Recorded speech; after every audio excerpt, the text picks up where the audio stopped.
School Committee for Tuesday, April 20th will come to order. Can I have a roll call vote, please? Mr. Abraze,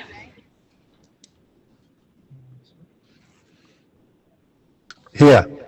Mr. Barrows, Here. Ms. Cardello, Mayor DiMaria, Here. Ms. Lambert, Mr. LaMonica, Here. Ms. Murray, Mr. Panarisi, Here. Ms. Sarni, Here. Ms. Dinah Lewis, Here. Mr. Parker. Here. We have 6 people in attendance, along with the mayor and Ms. Lewis. We have a quorum.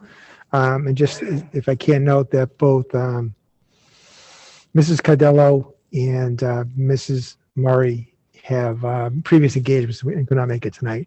So with that, could please all rise and salute the flag.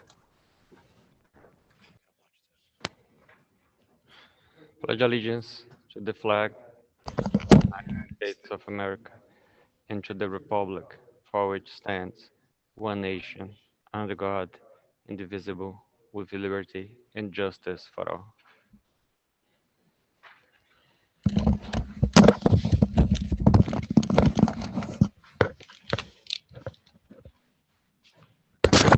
Okay, just for me, a programming note. Following this meeting, we will have a budget meeting of the whole. So we will go into that meeting, using this same feed, the same channel. So there'll be no interruption except for maybe a recess. So with that, can I have item Roman number 3, please? I make a motion to waive the reading, place on file. Second. Okay, motion is made and seconded to waive the reading and place on file, and I will recognize that school committee member Lambert is now in attendance. Mr. Abraze, Yes. Mr. Barrows, Yes. Mayor DiMaria, Yes. Ms. Lambert, Yes. Mr. LaMonica, Yes. Mr. Panarisi, Yes. Ms. Sarni, Yes. Mr. Parker. Yes. In the affirmative, you have accepted the records and placed on file. Roman number 4, Madam Superintendent. Roman numeral 4 is public comment. I'll make a motion to open public comment. Second. Okay, motion is made and seconded to open public comment. Get a roll call vote, please. Mr. Abraze, Yes. Mr. Barrows, Yes. Mayor DiMaria, Yes. Ms. Lambert, Yes. Mr. LaMonica, Yes. Mr. Panarisi, Yes. Ms. Sarni, Yes. Mr. Parker. Yes. 8 in the affirmative, we will open up public comment. Gentlemen, do we have anybody on the line for public comment? So we did not have anybody register for public comment today. We did not. Okay, seeing that no one registered, the pleasure of the board. I'll make a motion to close public comment. I'll second. Okay, motion's made and seconded to close public comment. Again, because we're remote or hybrid, I will need a roll call vote, please. Mr. Abraze, Yes. Mr. Barrows, Yes. Mayor DiMaria, Yes. Ms. Lambert, Yes. Mr. LaMonica, Yes. Mr. Panarisi, Yes. Ms. Sarni, Yes. Mr. Parker. Yes, 8 in the affirmative, we have closed public comment. Roman number 4, report of the superintendent. Thank you, Chairman Parker, and good evening to everyone present here and all of you watching at home. I hope everybody is having a safe and enjoyable April vacation. So item number 1 is the superintendent's update, as usual.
All right, so while, oh, that's loaded, okay. I just wanted to begin by thanking our teachers and administrators who are running this week's Acceleration Academies at all of our K-8 schools and at Everett High.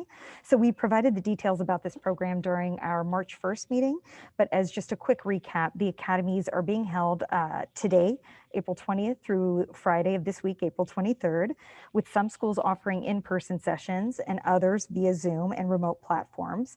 So our educators are helping a wide cross-section of our students, including English learners, students on IEPs, and general education students. Building leaders made strong efforts to connect with students who've missed a large number of school days this year and or have been identified by their teachers as needing additional support. So today was a very successful start to those programs. And I just wanted to thank those teachers and administrators for making that happen.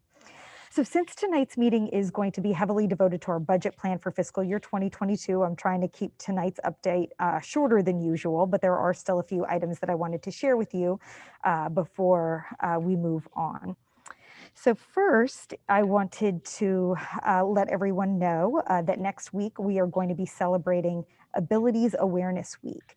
So at the district level, we will be holding or participating in 4 special events from Wednesday, April 28th through Saturday, May 1st. So the celebration will start with Rock Your Socks Day, which is a fun event in which students, teachers, and staff are going to be encouraged to wear colorful and bold and mismatched socks for Down syndrome awareness. On Thursday, April 29th, we are asking our students to celebrate their superpower and show the world the abilities and interests that make them unique. As we all know, intelligence comes in countless forms, and this is a day that's going to give our students the chance to shine that spotlight on whatever it is that they excel at. Get in the Game is the theme for Friday, April 30th. So we will hold a district-wide Jeans Day fundraiser. The $5 donations we collect will benefit the Special Olympics for Massachusetts. And then the week will conclude with an autism awareness motorcade on Saturday, May 1st. So organizers are asking participants to wear blue and decorate their vehicles for the motorcade around the city. Participants are asked to gather at the Everett High School parking lot at approximately 10:30 a.m. for an 11 a.m. departure. So we do hope that people will come out and join us. In addition to the schedule, our schools have a lot planned for that week as well. So for example, buildings are planning to have teachers and students wear different colors to celebrate different special abilities during that week. Appropriate videos and activities will be shared with teachers to enjoy with their classes. Daily themes will be utilized in several of our buildings as we join this effort at the classroom, school, and district levels. So we're very excited about that, and I wanted to thank our Special Education Director, Billy Donahue, and our CPAC for collaborating to create this week of events. So this slide includes but a very small sampling of the great artwork that our students have produced during Youth Arts Month during March. So to more fully enjoy all of these pieces of art and the talents of our students, I would encourage you all to visit our website where you can directly link to a gallery of the paintings, drawings, photography, designs, and 3D animation that's been produced by our students. It's actually incredibly impressive. I wanted to thank, as always, our art faculty for doing everything they can to ensure that our students are remaining connected to the arts and to the creative process. I wanted to extend a quick thanks to Staples of Somerville for donating dozens of care packages to the Parlin School. Those packages contained a large bottle of aloe hand sanitizer, 2 small bottles of hand sanitizer, and 8 packages of tissues. So they'll be distributed to all Parlin classrooms as we continue our rollout of in-person teaching and learning. So our Fall 2 season got underway this past weekend as the Crimson Tide boys and girls soccer teams led by coaches Pedro Blas and Deanne Gallagher played Revere. We are also now competing in field hockey, which is led by Coach Melissa O'Donnell, volleyball, which is led by Coach Jennifer Spain, cross country led by Coach Brendan Hassey, golf led by Coach Steve Gallagher, and football led by Coach Rob DiLoretto. So our teams will be playing throughout this vacation week, generally at 10 or 11 a.m., and we will be live streaming all of our senior nights on the EPS Athletics website as we did during the winter season. So the week will culminate with Friday night's home game, football game versus Lynn English at Veterans Memorial Stadium. Kickoff is set for 6 p.m. and the game will be live streamed and rebroadcast on EHS 15 next week.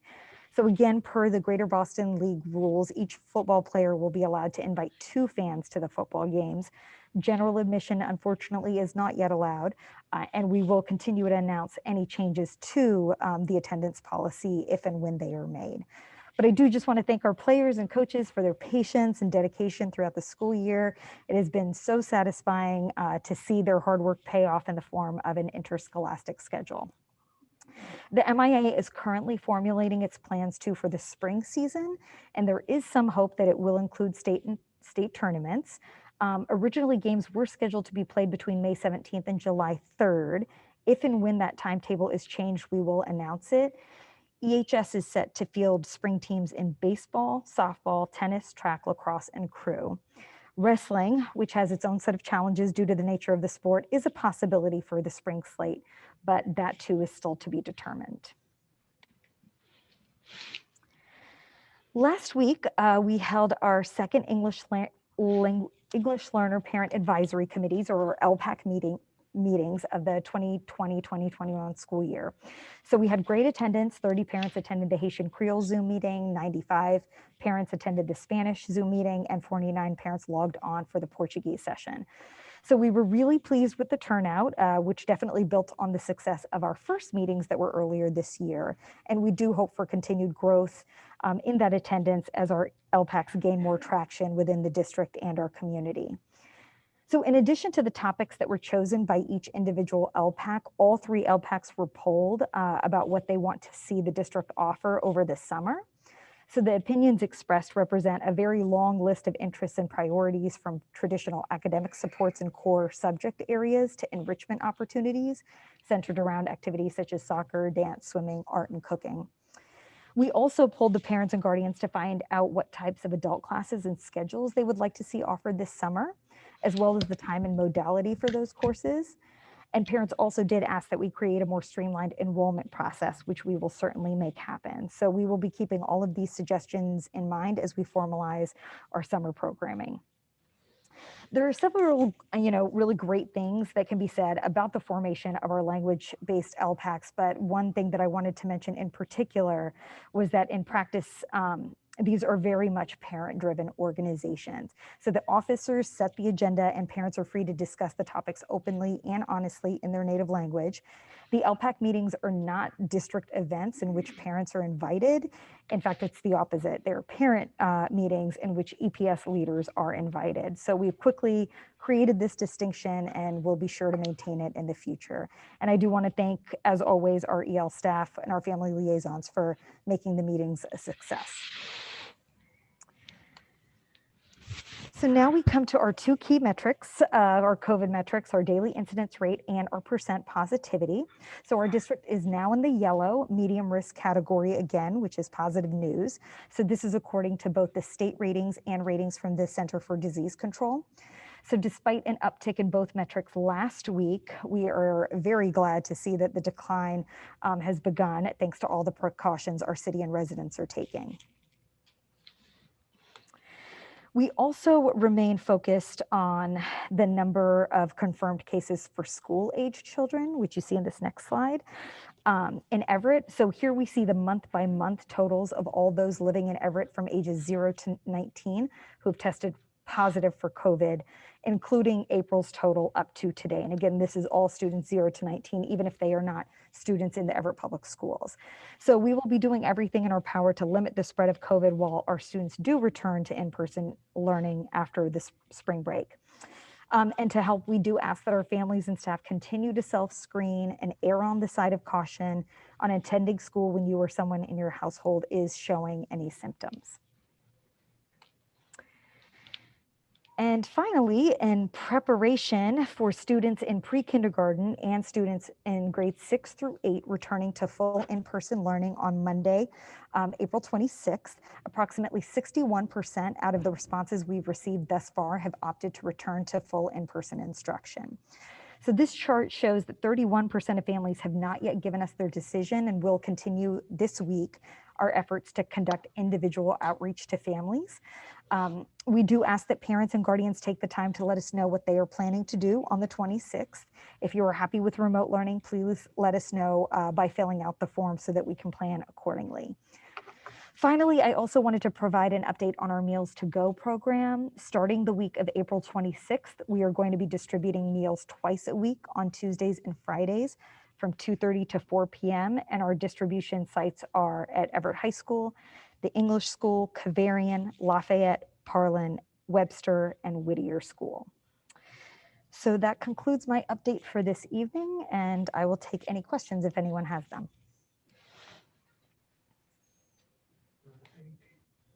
Mr. Chairman. Questions, of the Superintendent, Mr. Barrows? Thank you, Mr. Chairman, through you to the Superintendent. Superintendent, thank you for the presentation. How many kids we've had with the return of K through 5, approximately? So approximately 2,000 students. 2,000 students came. Mhm. Okay. All right. Thank you. Ms. Sani? Thank you. Madam Superintendent, can you let me know, are they having difficulty doing both remote and teaching in the classroom, the teachers? Are they having difficulty at all? Or? I mean, the classrooms that I've visited, I have seen that it's definitely, you know, a balancing act, but all of the teachers seem to be transitioning pretty smoothly. You know, as we had anticipated, every teacher you kind of see doing things a little bit differently. So I've seen it done a multitude of ways. But, you know, as usual, I think our teachers are incredibly adept at being able to manage the instructional models that we are transitioning to. Now, do we have just teachers that can do remote only if we needed to? Like, so if a teacher is doing a class, do we have someone else that can assist as well, like with the remote learning is to help so that she's not missing anyone? So I'm not sure if I totally understand your question. So while she's teaching the class, So some of our teaching, I gotcha. So some of our teachers, depending on the class, do have a co-teaching model. And so I have seen that in certain classes, they do, you know, kind of have one teacher who's focusing on those who are remote and one teacher who's focusing on those who are in the classroom, and then they'll switch. But it really depends on the nature of the classroom. So for example, at the high school level, you don't necessarily see that as much. You see one teacher. Right now, of course, they're fully remote. But we do, that was just an example to show that we don't have all of our classes that have co-teachers. thank you.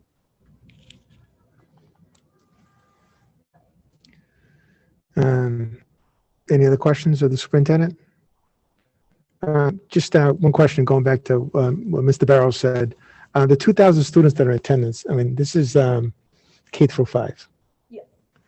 What is our K through 5 total population about? So our K through 5 total population is about 3,000. I think it's 3,300. I can get you that exact number.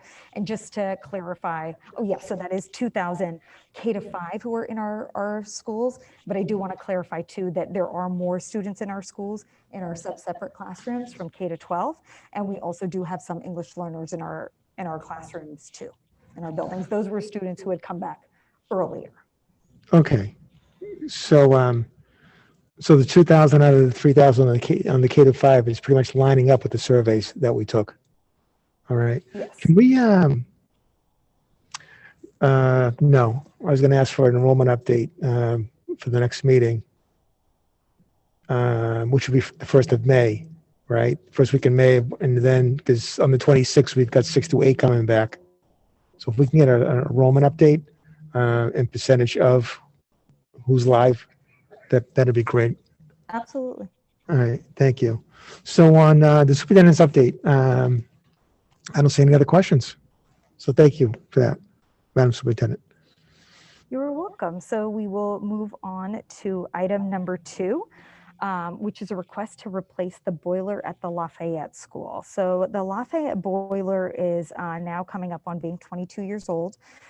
So boiler 1 has developed a leak to where it can no longer operate, and boiler 2 is not leaking, but it has had to have significant repairs in recent years and is susceptible as well because, you know, it's the same age.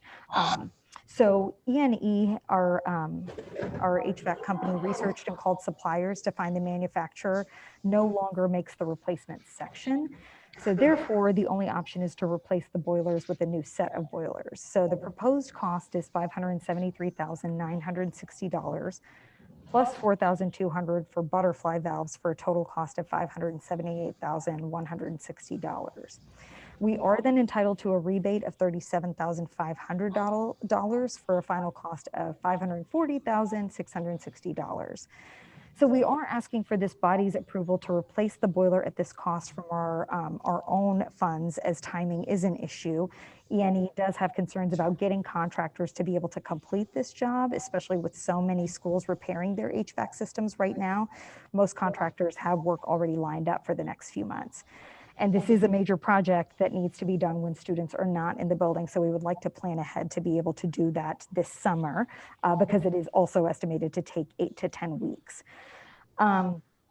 So at the next school committee meeting, we are also going to have a larger presentation regarding all of our prospective capital improvements and maintenance costs, as well as projects that we want to have so that we can solidify a process for how these will be funded in the future. And also, we do have Mr. Bond here to answer any questions. Ladies and gentlemen, any questions of the superintendent or Mr. Bond? I make a motion, bring Mr. Bond forward before the body.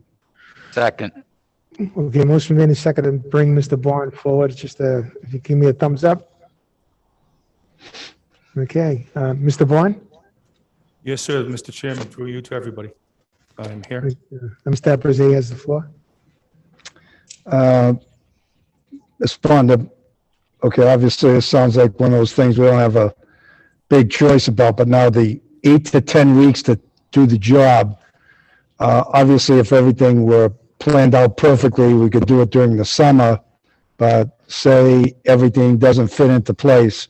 Is this a job that can be done while the students are present in the school? Well, Mr. Haberzak, the main part of the 8 to 10 weeks would be when we're delivering the boilers themselves, because they have to go in through the building. While we wanted to go outside and cut a hole in the outside of the building, we have electrical wires and can't use a crane to do that. So that part has to be done while the kids are not in school, 100%. That's really why we're trying to line this up to be done starting the second week in June once we're out until September before we come back. So the answer is no. That's correct, sir. Okay. Okay, so I'm just, I understand, believe me, I talk with people in the trades. Right now, everybody is completely maxed out. It's difficult to get a plumber. It's difficult to get anyone to even come to give you an estimate right now on a job. So I take it that a lot of schools, for lack of a better way of saying it, are taking advantage of the fact that some students are not in school to get certain work done that they typically wouldn't be able to get done. I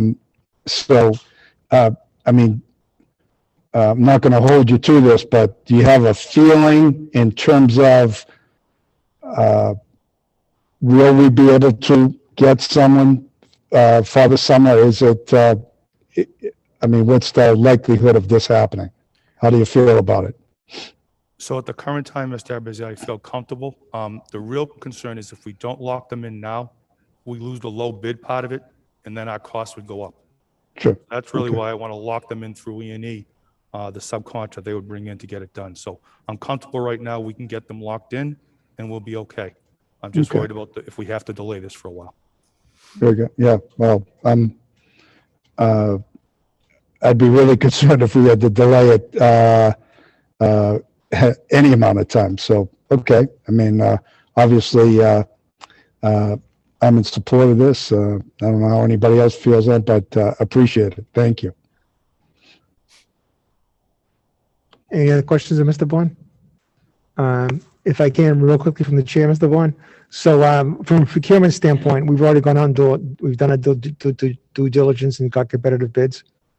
And Yes, sir, Mr. Chairman. What happens is through our Yeah. maintenance support contract, E&E can act as the engineer for us. We actually took a walk. We had 4 contractors attend. Only 3 submitted a price. Mhm. The difference between the first and second bidder was about $2,000, very close. But the difference between the first and last bidder was almost $230,000. So there was a Okay. big spread, but we did get four prospective people and only 3 submitted prices. All right, thank you. Any other questions, Mr. Bond? Mr. Pezet? I'm sorry. Thank you, Mr. Chairman, through you to Mr. Bond. Mr. Bond, sorry that every time we bring up either the Lafayette or the English, I always go back to the other school because they're twin schools. What is the status of the Madeline English boiler situation? So we have included those things going forward as capital expenses, Mr. Arbuzet, as a concern, Okay. just for the same reason, like you said, because of the age and the brother-sister schools. Excellent. Thank you. Okay, see no other further questions of Mr. Bond. I'm sorry, Mayor DiMaria. Thank you, Mr. Chairman. Mr. Bond, you said the first and second contractor were $2,000 difference, and the first and the third were $240,000 difference? That is correct, Mr. Mayor. And the fourth person did not submit a price, but that's exactly correct. 2,000 between the first two and 229,000 from the third one. You don't find that somewhat alarming? Well, I'm concerned, other than the fact that the 2 contractors that were that priced so closely together have done work for us and for E&E in the past. The third person, one of the problems with this job is that some of these things have to be carried up through the building. As I said, we can't use a crane. So I'm not sure the third one really wanted to do the job, and the fourth one obviously didn't want to, the type of work where they had to carry the boilers up. I'm sorry, the third one was 240,000 more than the other two? That's correct. Oh, okay. I thought they were $240,000 less. No, sir. The third one was $240,000 more than the first 2 bidders. That's fine. Enough said. Thank you. Okay, seeing no other hands raised, I'll entertain a motion to excuse Mr. Bond with customary thanks. Everybody just moved. get thumbs up? Seconded. Second. All right, thank you, Mr. Bond, for your time. Thank you, everybody. On the piece, I move favorable action. Second. Okay, motion made and seconded for favorable action. Can I have a roll call vote, please? Mr. Abraze, Yes. Mr. Barrows, Yes. Mayor DiMaria, Yes. Miss Lambert, Yes. Mr. LaMonica, Yes. Mr. Panarisi, Yes. Miss Sarni, Yes. Mr. Parker. Yes. 8 in the affirmative, you have approved the request to replace the boiler at the Lafayette School. Madam Superintendent? Thank you. So item number 3 is the acceptance of a donation of office furniture from CRB Consulting Engineers of Medford. Recently, CRB of Medford, Massachusetts donated the following pieces of furniture to the Everett Public Schools: 14 chairs, 1 conference table, and 10 station reception desks with drawer setups. I'd like to make a motion to accept the donation and a letter of thanks. I'll second. Okay, motion been made and seconded to accept the donation and send a letter of thanks. Any questions or comment on the motion? Okay, so seeing none, I'll ask for a roll call vote, please. Mr. Abraze, Yes. Mr. Barrows, Yes. Mayor DiMaria, Yes. Miss Lambert, Yes. Mr. LaMonica, Yes. Mr. Panarisi, Yes. Miss Sarni, Yes. Mr. Parker. Yes, 8 in the affirmative, you have moved on favorable action. Madam Superintendent? Thank you so much. So item number 4 is to request approval of an after-school RFP. So our current contract for after-school programming has come to an end. And so we need to put out an RFP for after-school programming beginning fall of 2021. I did want to just note that we sent those materials over the weekend, and a school committee member did ask me why the RFP lists City of Everett instead of the Everett Public Schools. And I just wanted to clarify this for the full body in case anybody else had that question, that this is the standard language for any of our RFPs or bids that we put out, as all of them are routed through the city. So even, for example, the HVAC contract that was recently passed by the school committee was written in that same way, where it's the City of Everett, but the Everett Public Schools are listed as well.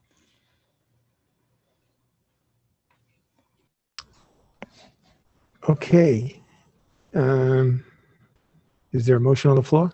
I'll make a So, motion. I'm sorry, is there a motion? Ms. Harney, go ahead. I was going to make a motion to request the approval for the after-school RFP to go out for bid. I'll second. Okay, so there's a motion, it's made and seconded before us. So now there's a motion on the floor. I will entertain questions or comments. Is there anybody who's got a question of the superintendent? I see Ms. Lambert first and then Mayor DiMaria second. Ms. Lambert. Thank you, Mr. Chairman. On the motion, just through you to the superintendent, are you putting together a committee, or do you recommend to evaluate the RFP results when they come in, or do you recommend we refer this to a subcommittee? That's a great question. I think you could do it either way, depending on the will of this body. Our plan just at this point was just to put out the RFP and then to determine how we would select later, because I have heard that in some instances y'all have recommended it to a subcommittee, but then in others it has been an ad hoc committee. So I think it would be up to this body. Okay. And then just looking at the selection criteria, I agree with the 4 pieces, but should there be one for cost?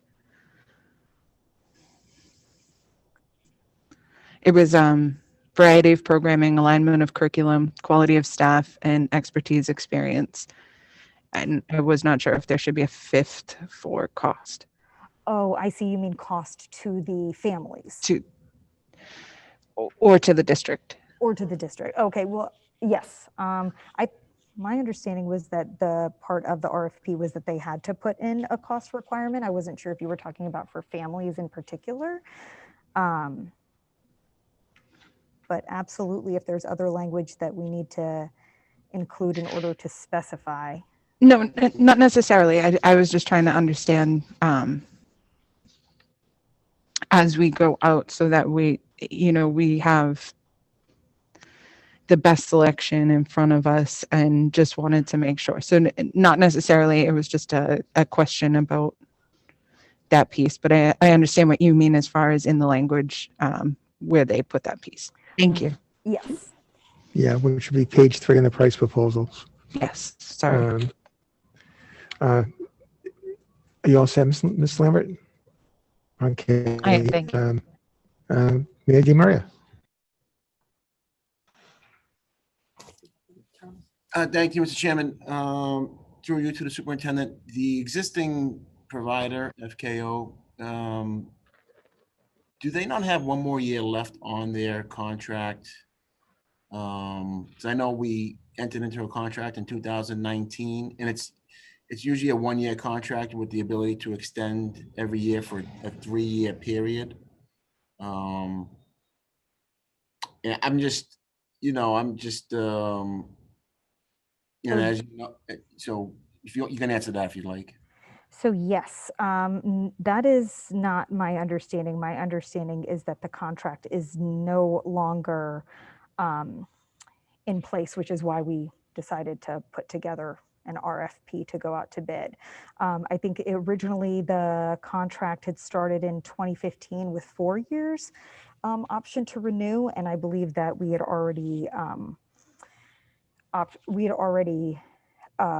extended that 4th year. I think that was that might have been a contract before, but we did enter into contract in 2019. So that's what I have. That's what we have here at the city. That we entered into contract in 2019 with FKO, a 3-year, yearly contract with an ability to extend for a 3-year period. So we do technically have 1 year left on that contract. And, my whole thing all along has been providing this service for our residents and our families, especially as we were able to continue this during the summer and now still doing it. And there are a lot of families that rely on FKO, especially where you have most of all the employees of FKO live in Everett. All I get from parents whose children are part of FKO have always been very complimentary of the program. And I just hate to see that we have a contesting of the bids since we have a 1 year left on a contract that we could be extending, and then, work on if there is something that they're not doing that we want to expand on to do. I guess we could work on that as a group. But from all my years, and as all you know, that I've been very instrumental in bringing an after-school program with the former superintendent and the administration at the time. The city spent hundreds of thousands of dollars with FKO on the voucher program. That monies that we budgeted through the city budget for the last 15 budgets. And I hate to see all those vouchers lost. I don't know how that works. Maybe it's something. It does not work that the vouchers would be lost. So Okay. we did not renew the contract last year at the time that we were able to renew it. So we do still need to go out to bid. I don't think anybody is contesting the need for after-school programming, but I do just want to make sure that we are following all the appropriate processes. I would actually like to respectfully request the committee to invite up Charlie Obremski to speak more specifically to the contract. I'll make a motion to invite Mr. Obremski to the table. I'll second. Okay, motion made and seconded to bring forward Mr. Obremski. Just a thumbs up, please. Okay, welcome, Mr. Obremski. Thank you, Mr. Parker. And just to try to jump in on what Mayor DiMaria was saying and give some update to the superintendent and the school committee. I believe the mayor is correct. The school committee, the school committee in the city did have a contract with FKO that ran in fiscal year 20, which was the school year 19 and 20. I believe it was the first year of a possibility of a 3-year contract. We did not bring that before you last year to roll that over for this year. I'm not a legal expert, Mayor DiMaria, and it may be a question for Colleen or Mahia, the city solicitor, Rob Mareschi, the procurement. If the school committee did not roll that over for another year, does that null and void the contract, or can you still go back and renew it the year after? I'm honestly not sure of the answer. But you are correct. We did have a contract 1920. I'm honestly not sure of that answer. Yeah, I think it stays the matter to review, to be honest with you, but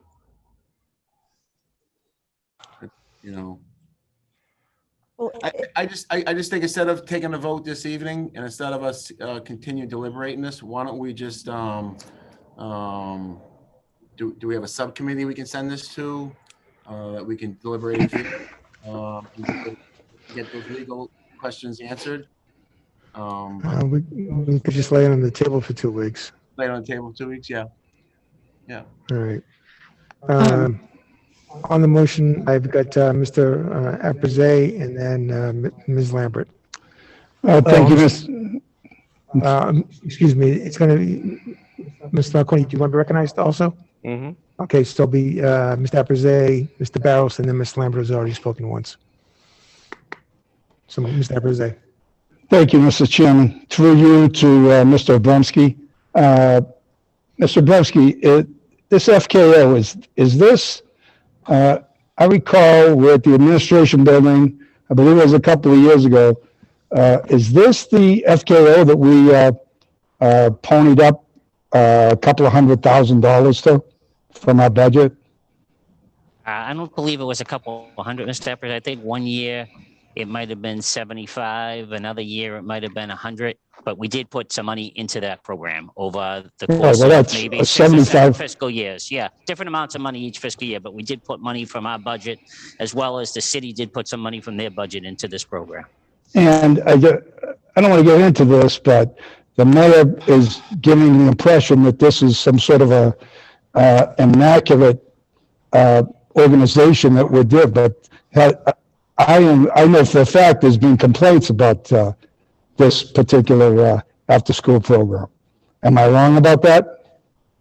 I'm not going to get into complaints on public television, Mr. Eprizé. Well, it's a If you want yes to or talk no. about it in an executive session, I'd be happy to, but I'm not going to talk about a particular program on public television. Well, why wouldn't we talk about it in public when we're asking, the representation was made that, there's never been any complaints about this program. So all I'm saying is, my understanding is there have been complaints about the program. Okay, so therefore, I appreciate what Mr. Abramsky's saying. You stated your opinion. And I'm sure you've had feedback of that nature, Mr. Abramsky. Is there any more questions of Mr. Abramsky or the superintendent?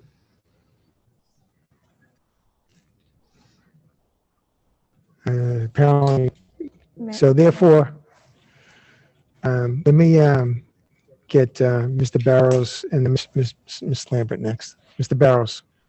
Mr. Chairman, actually, I would like to hear the superintendent first, if we may, and then I would speak.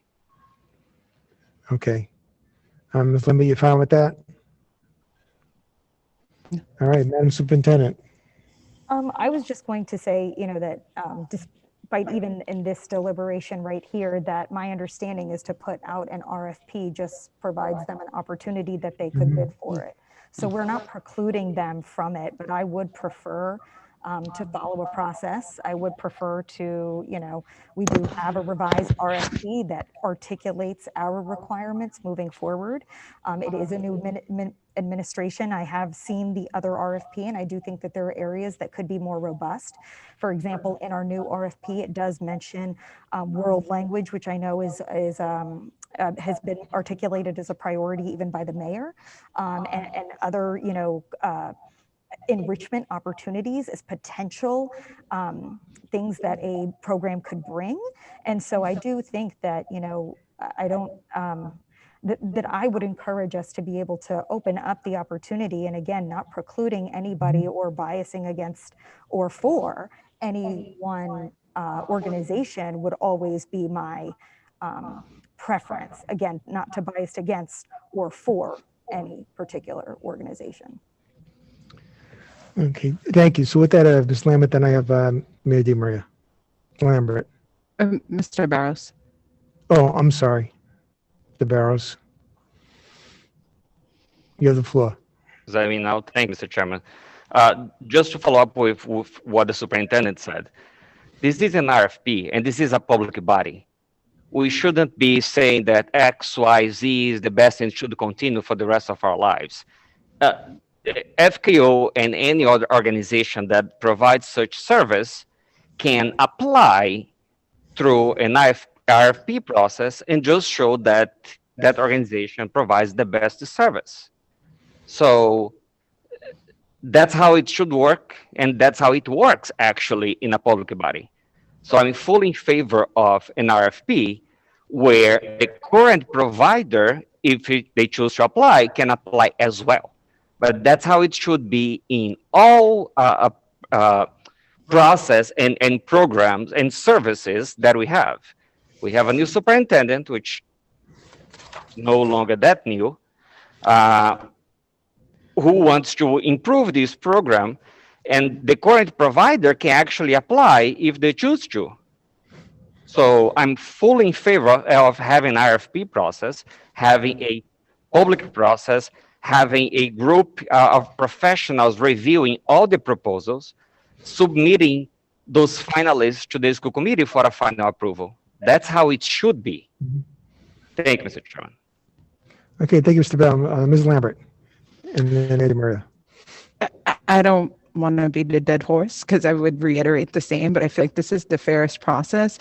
And not only that, we are in a time crunch where, it takes time to post the RFP, get proposals, do a careful deliberation based on selection criteria that I think all of us have at one time or another voiced as critical for our students. And we welcome the current provider as well as any others to show us what they can come to the table with. It is for the best for our students. The timeline is for July 2021. So I would call for the question and ask that we vote in favor of approving this RFP. And I'll second. Okay, so on call for the question, we need to take a vote. So, call, she called for the question. I gotta take a vote. You had said prior that you were recognizing me as part of the three speakers, Marconi, Samantha, myself. I'm just, but you know, I don't want to interrupt the other chairman. Yeah, the question calls, if you call for the question and you vote yes, you call off, you cut off debate. So therefore, a yes cuts off debate, a no would be able to continue to debate. So therefore, can I have a roll call vote, please? Mr. Abraze, Yes. Mr. Barrows, Yes. May Di Maria, No. Miss Lambert, Yes. Mr. LaMonica, No. Mr. Panarisi, No. Miss Sarni, No, Mr. Parker. No. There's been 6 votes, no, 3 yes, and the debate continues. Mr. Mayor. You know, I'll be very quick. I appreciate the comments made by my colleagues. I wasn't saying that this is the most perfect organization in the world.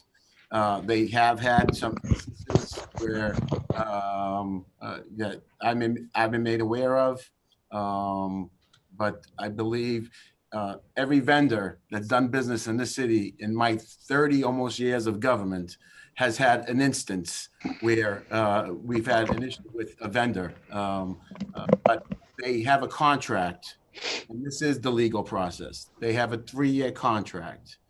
We have the ability to extend the 3rd year now. It was the mayor who, for the last year, has provided after-school services for our children, because I know how important after-school services are for our working-class families. I don't want to belabor this. I don't want to continue to be, to talk about this matter. We have such important issues before us tonight with the budget. I agree. Our after-school program should be intense, should be, 2 to 6, 2 to 7. Our buildings should be open as late as possible, teaching our kids more than just babysitting services. If after-school programs are only babysitting services, I don't agree with that. I think they should be comprehensive. They should have a curriculum. They should be doing languages, teaching them how to cook, all kinds of great things. But the problem is we need something now. We have something in place now. Okay, let's get a legal opinion. We have an active RFP that has no vote has been taken to extend or not extend. So I don't know if we are in that contract still now. Will we have a protest of the bid from the person that has the existing contract? 2 weeks. I'm asking to get an opinion from the city solicitor, or when we say we want after school services, they're so important. I'm gonna refrain from saying, Mr. Chairman, my thing is that we have a provider providing after school services. We have employees that work for this provider that live in the community. We have parents and families who are very comfortable with FKO. They've known them for a long time. I've talked to these parents. Just the other day at girls softball down at the park, talking to parents. They were upset that they had to transport their children to Pope John rather than being provided a bus. I can go on and on. I don't understand what the issue is. We have a year left on the contract. It brings us to the next school year. All right. If we want to take a vote and put out the RFP, that's the right thing to do when we have an existing provider. We have a provider that has an existing contract. That, Mr. Abraze, you're right. For the last 15 years, the city and the schools collectively have been putting about over $200,000 a year towards after-school services because we recognize how important that is for our families. So thank you, Mr. Chairman. Okay, thank you. Any other members, questions, comments? So, I will, we have one vote before us, that's favorable action to go out to bid. I will stay from the chair if I could. We can, I believe, go out for RFP, and do things concurrently and in parallel. And I just want to bring back an analogy. Back in 2019, our food service contract expired. We had a long-standing relationship with the previous food service provider. We had a good record here, not perfect, but because of procurement laws and for the same situations that Mr. Bowles pointed out, we went out to bid and we had to abide by the contract. So that's all I wanted to add to the mix here. So with that, we have a roll call vote. Two totally different things, though. The No, food it's not. contract is No, it's extended- not. The point of the matter, Mr. Mayor, is that we're talking about procurement law. It's a service and it's a vendor. Right, So right. with that, I'm going to call a roll call vote. In the food service contract that had expired all their renewals. Roll call. And if that is true, then we won't award the new RFP. We can do things concurrently. Roll call vote, please. Mr. Abraze, Yes. Mr. Barrows, Yes. Mayor Di Maria, No. Miss Lambert, Yes. Mr. LaMonica, No. Mr. Panarisi,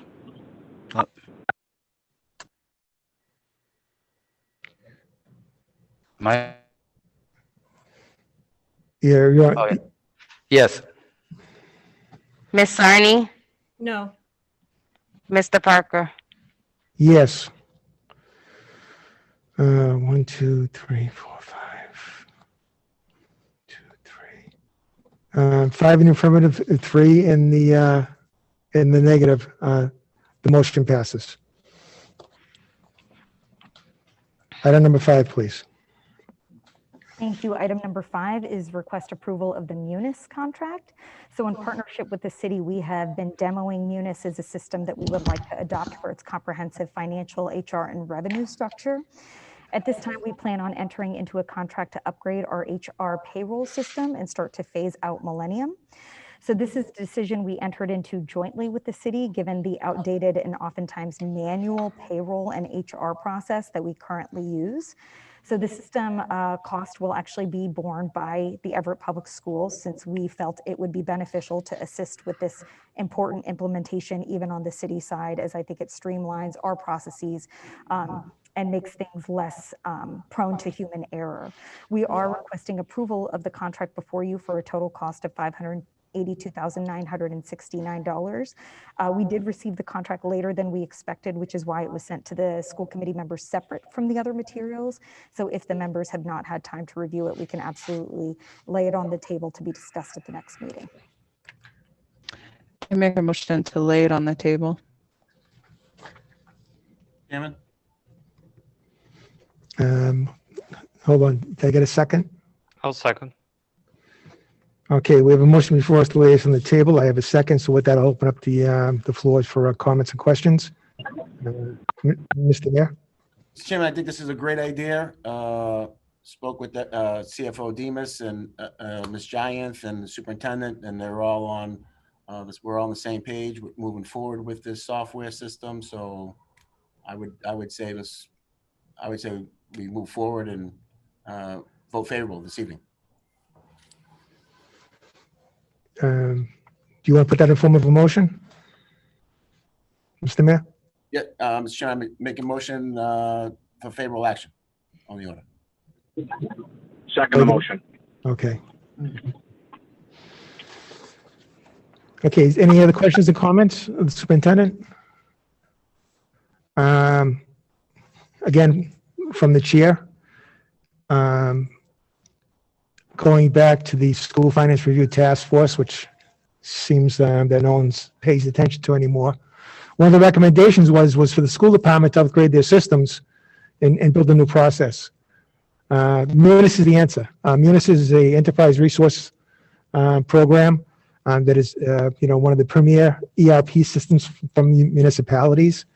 In fact, former HR director, Ms. Wahlberg, prior to the superintendent came on board, made a presentation to the School Finance Review Board.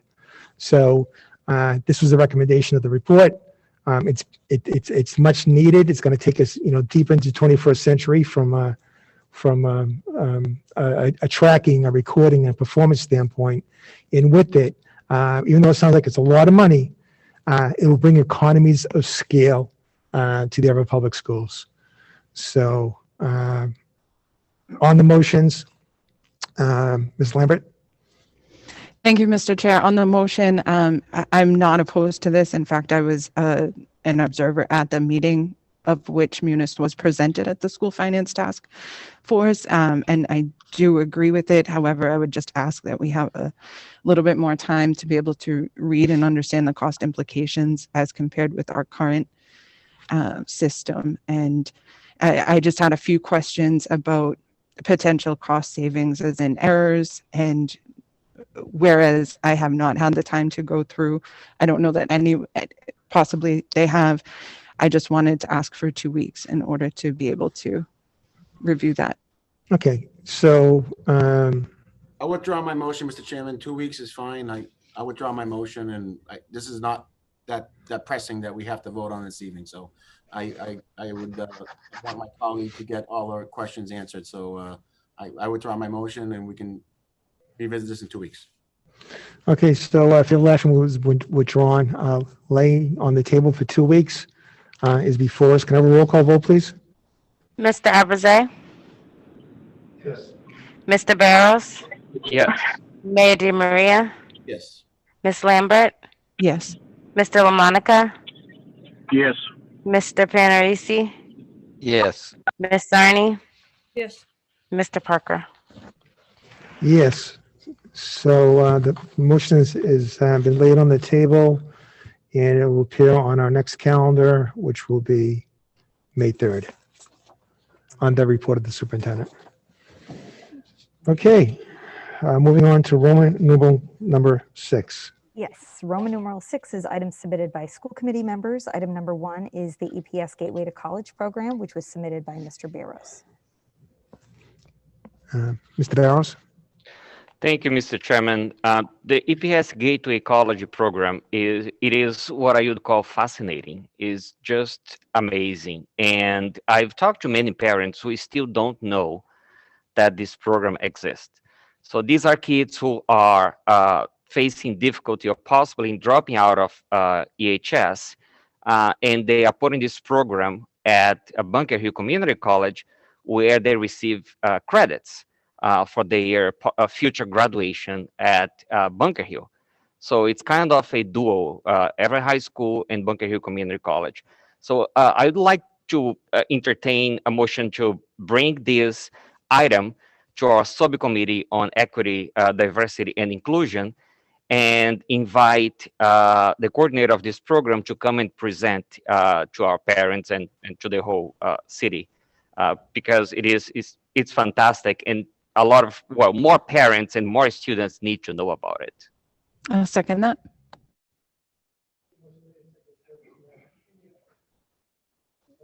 You are muted, Mr. Chairman.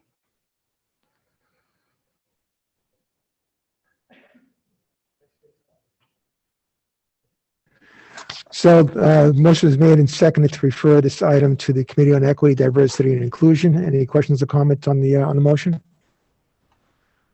Seeing none, roll call vote, please. Yes. Yes. Yes. Can you hear Ms. me? Lambert? Yep. Yeah. Mr. LaMonica? Yes. Mr. Panarisi? Yes. Ms. Sarni? Yes. Mr. Parker? Yes, 8 in the affirmative, to refer the matter to committee. Next item, please. Yes, so item number 2 is to review the open meeting law complaints as submitted by Mr. Stephen Fitzgerald on February 16th, 2021. And this item was submitted by Mr. Parker, Chairman Parker. If I can, from the chair, entertain a motion to amend and add the complaint of April 16th, 2021, because one additional complaint came in on Sunday morning. So I would entertain in the form of a motion to amend. I'll second. So moved. Motion is made and seconded to amend by adding April 16, 2021. For the record, let's take a roll call vote, please, on the amendment. Mr. Abraze, Yes. Mr. Barrows, Yes. Mayor DiMaria, Yes. Ms. Lambert, Yes. Mr. LaMonica, Yes. Mr. Panarisi, Yes. Ms. Sarni, Yes. Mr. Parker. Yes, thank you. Thank you for the amendment. So if I can, from the chair, we have two more open meeting law complaints. Alleged violations of which I shared with you both the material from the complaintee and also after reviewing the material with Ms. Canty, HR director, who also happens to be an attorney. I submit to you our responses. So just on a note, one of the common thing, all four complaints, it calls for me to get additional open meeting law training. Every elected official has to take the open meeting law training during their term. I am in compliance. I took it in January of 2020. I took it again in August of 2020. Last year, I took the MASC chatting, the course, which includes a module on open meeting law. I even attended some online training for open meeting law. So those my colleagues that know me, they know how much I embrace training, how much I like training. I'm not afraid of training. And for this matter, I will be taking the open meeting law online training offered to the Attorney General's office on May 4th. And I welcome the author of these complaints to join me that day in taking the open meeting law training. So with that, you get the materials in hand. I would ask from the chair for a favorable action in a second to allow me as chairman to reply back to the division of open meeting, the open meeting division with those responses tomorrow. So moved. Second. Okay, motion made in second. Can I have a roll call vote, please? Yes. Mr. Barrows, Yes. Mayor DiMaria, Yes. Ms. Lambert, Yes. Mr. LaMonica, Yes. Mr. Panarisi, Yes. Ms. Sarni, Yes. Mr. Parker. Yes, 8 in the affirmative, 0 in the negative. Thank you very much. I will take care of that tomorrow. Item number 3, please. Item number 3 is a voting delegate and alternate voting delegate be designated for the MASC annual business meeting to be held on Saturday, November 6, 2021. And this was submitted by Chairman Parker. Mr. Barrows. Mr. Chairman, I'd like to nominate you, who has been very involved with the Mass Association of School Committee. Actually, you are the one who brought that training to Everett High, which all of us members of this committee took that training. So I'd like to nominate you to be the delegate. Second. Okay, so I accept the nomination. Before we vote, let's name an alternate voting delegate, and we'll do it as a ticket, so to speak, with one vote.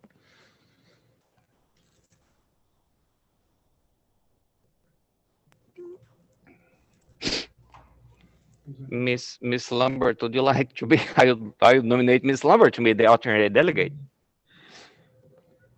Second.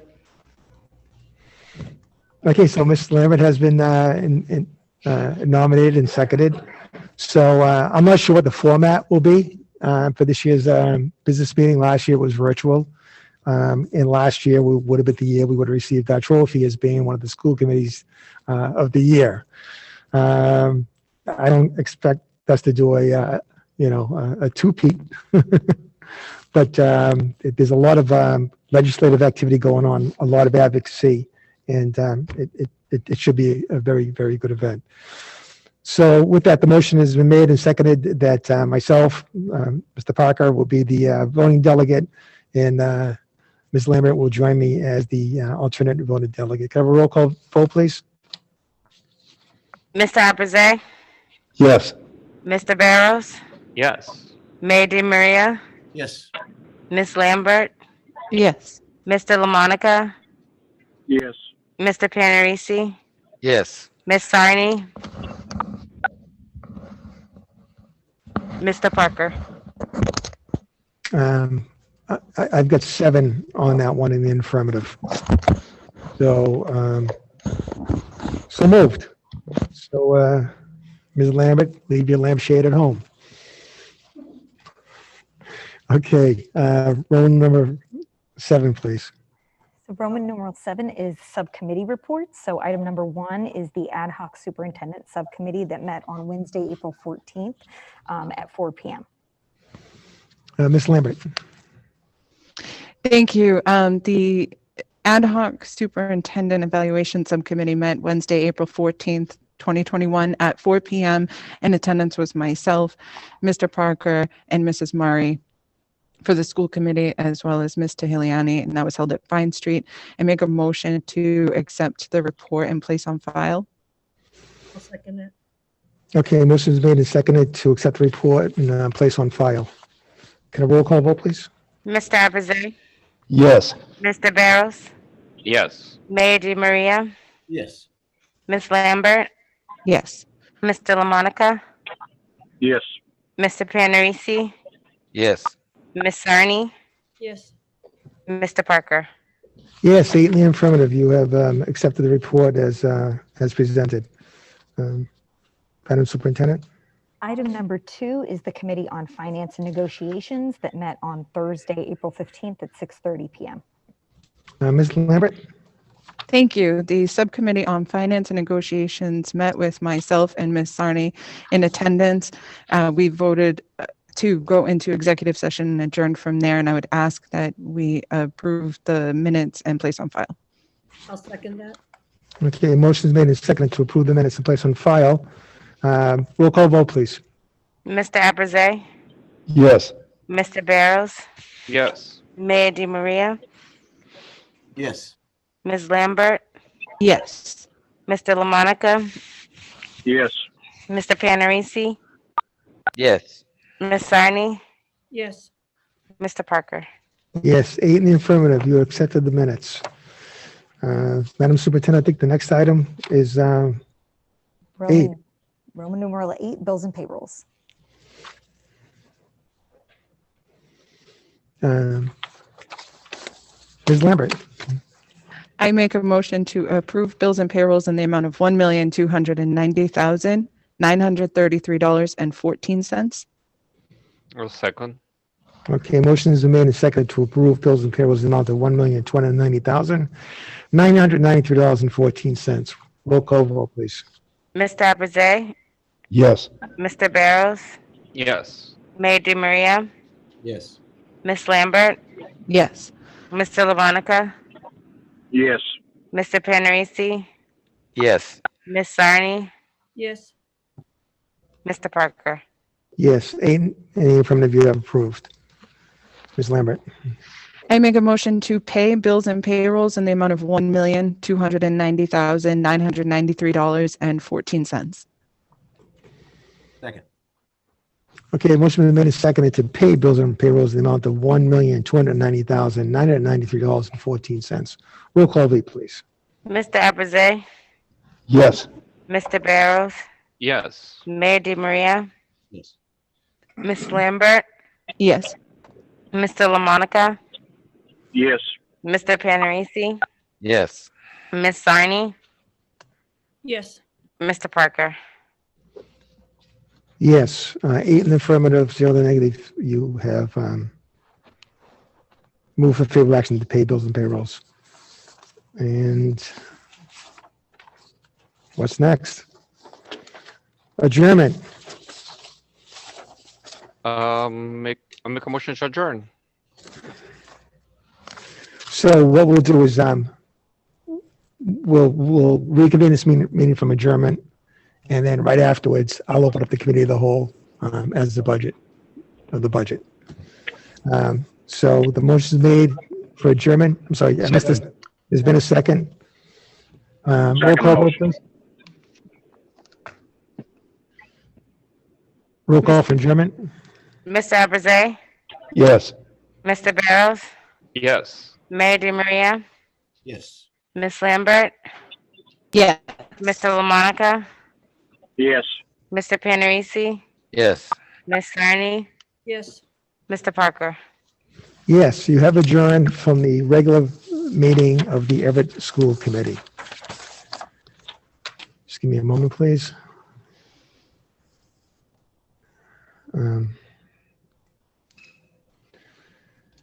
Okay, so with that, I'll open up the next meeting, which is, there will be a in-person meeting of the Budget Committee of the whole Tuesday, April 20th, 2020, immediately after the school committee meeting in the Everett High School Library. Public can view this meeting on the Everett Public Schools Facebook page at facebook.com/Everett Public Schools, as meetings are not yet open to the public. So I'll formally open up that meeting. We will waive the Pledge of Allegiance since we already had one. But for the subcommittee itself, if I can get a piece of paper, I would ask for a roll call vote as a matter of record who's attending this meeting. So with that, Mr. Abraze, Here. Mr. Barrows, Yes. Mayor DiMaria, Yes. Miss Lambert, Yes. Mr. LaMonica, Yes. Mr. Panarisi, Yes. Miss Sarni, Yes. Mr. Parker. here. We have Mr. eight in attendance. We have a forum. Ms. Lambert. I just wanted to recognize that our student representative, Miss Lewis, is also present. Okay. Thank you for attending, Ms. Lewis. Ms. Lewis is here on a volunteer basis as an ex officio student rep. She's not required to appear for subcommittee meetings, which are the committees of the whole, which this is. So thank you for your attendance on this important matter. So tonight, we're going to talk about the fiscal year 2022. Wow, 2022. This is my 20th budget. So with that, I'll turn it over to the superintendent of schools, Madam Tehiliani. Thank you so much. And thank you to everyone for joining us here tonight as we present our budget for a second time to the subcommittee, this time with input from the city regarding their contributions to our budget over net school spending. Let me share presentation.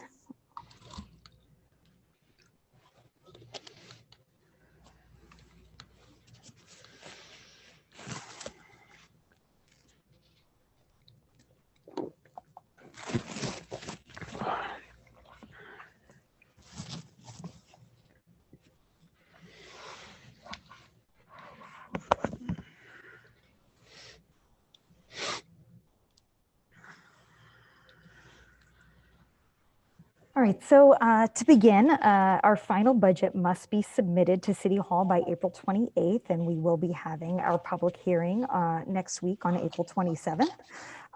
We are more than prepared to submit our final budget to City Hall by that deadline, thanks to the exhaustive work we've done at the district and school levels. So we've gone to great lengths this year to be transparent about our budget plan. We've been proactive and specific, and we've put a great amount of effort into changing the budget process, especially to rectify many of the prior issues that had been brought to my attention from years past. So for example, we don't want any surprises is something that I definitely heard several times on several occasions, and for good reason. That is something that we have avoided by discussing our budget investment plans and visions as early as January of this year. We've also been told to let the public and the city know what it is that we need. Again, told that many times on many occasions, and that is what we have done by outlining our investment plan, not just for this year, but 2 more years into the future. So a full 3-year investment plan.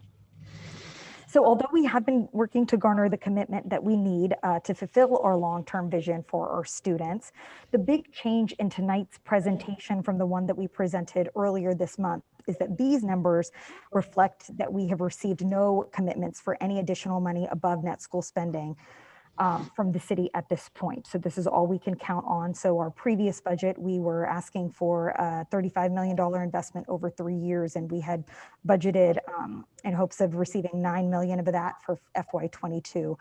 So this new budget that you're seeing in front of you is reduced from what you saw before by $9 million. So if anything changes and we do receive a commitment from the city to provide above net school spending, then those resources will be used in the way that we outlined during our last budget presentation to support the students in the way that we know that they need and deserve. But again, the budget that we are presenting tonight is based on what we currently have at this time. So with that, I will hand it over to our Chief Financial Officer, Ms. Anu Jayanth, at the will of this committee. Okay, so with that, I'll Make a entertain a motion motion. to bring Ms. Jan. A second. Motion made and seconded to bring Ms. Giant forward. Just show of thumbs, please. Thank you. Welcome. Good evening, Chairman Parker, school committee members, and those of you watching from home. At our last subcommittee meeting of the whole, I presented on a budget that we truly believe reflects the needs of all our students. It was one that was developed with principals and department heads at the planning table to ensure that FY22's plan is comprehensive, cohesive, and equitable. It goes past meeting just core obligations and builds capacity, collaboration, and coordination among the district to provide better services to students and families. Tonight, we will dive into the specifics of the budget to better understand how the numbers make up our vision. Before I begin, though, I would be remiss not to thank all the people who helped collaborate on building this budget. Our leadership team, our principals, our assistant principals, and department heads, and my budget team, Jane Jagiello and Shirley Peng.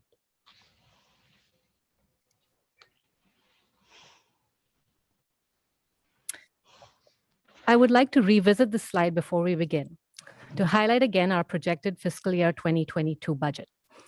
We have not received anything over this net school spend budget.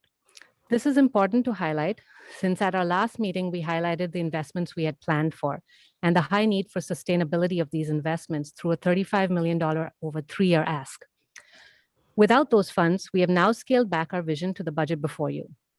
Our overall budget projection is a little over $120 million, representing a 9% increase from this fiscal year, mostly driven by the enactment of the Student Opportunity Act.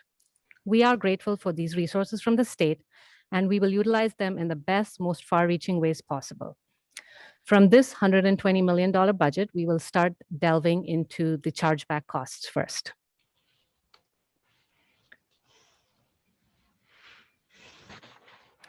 From our net school spending budget, we pay for chargebacks that are shared costs by the city, costs that we pay for upfront. In FY22, 22% of our net school spend general fund budget will go towards these chargebacks.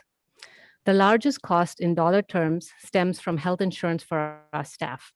The net cost of tuition for students attending charter schools, which had steadily been rising at 6% annually over the past 5 years, declined as of this year and continues to decline as the increase in charter reimbursements offsets the increase in tuition cost. As part of the Student Opportunity Act, the state will begin to fully fund its obligation with funding phased into 100% by FY23. One thing to note here is that chargebacks have typically increased year to year and was a 4.5 increase from FY20 to this year. But for FY22, in partnership with the city, we have been able to cut our chargeback costs by 1% from FY21 by looking at actual costs. One example is that we used to be charged a set amount for nurses that was higher than our actual spending when nurse positions went unfilled. In FY22, the school system will only pay for the nurses we have.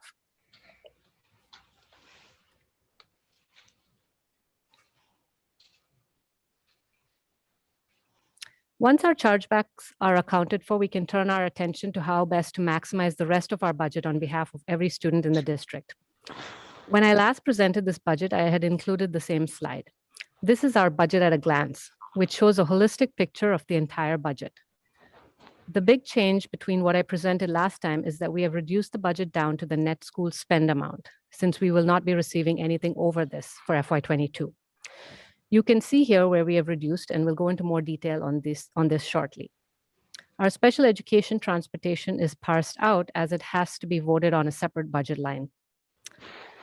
The first building block are our core obligations, which include contractual salary raises and price increases, insurance, and transportation costs.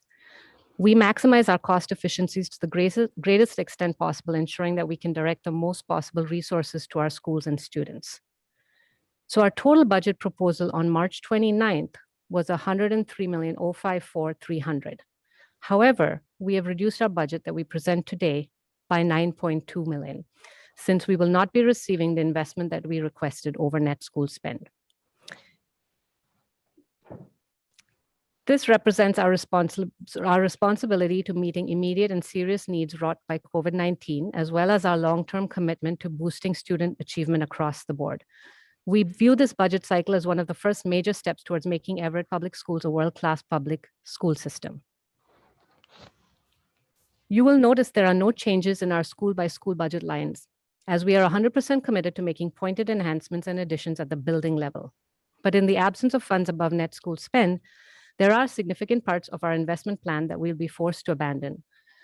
A significant portion of the eliminations will be in the areas of social emotional learning, academic response, supplemental services, and family engagement, which are supports that currently lie in our system-wide budget lines, even though they would be housed in our schools to provide direct service to students.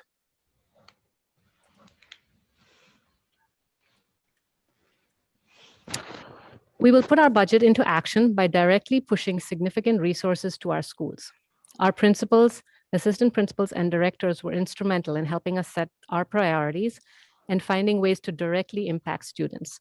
Also, it's important to note we have developed 3 non-personnel budget lines for each school, which is intentional and designed to illustrate how we can use an equity lens to focus our energy and marshal our resources. So we will begin with our pre-kindergarten buildings, the Adams and the Webster Extension.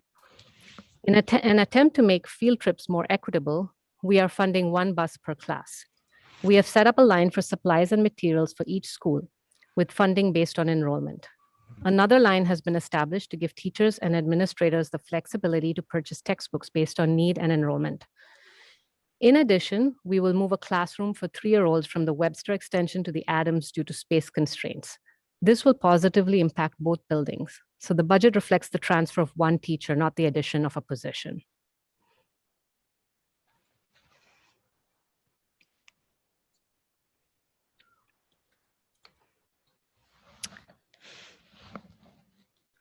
In meeting with the Parlin School leadership, we identified the demand for a math interventionist and a reading interventionist to help provide academic support to its K-8 students.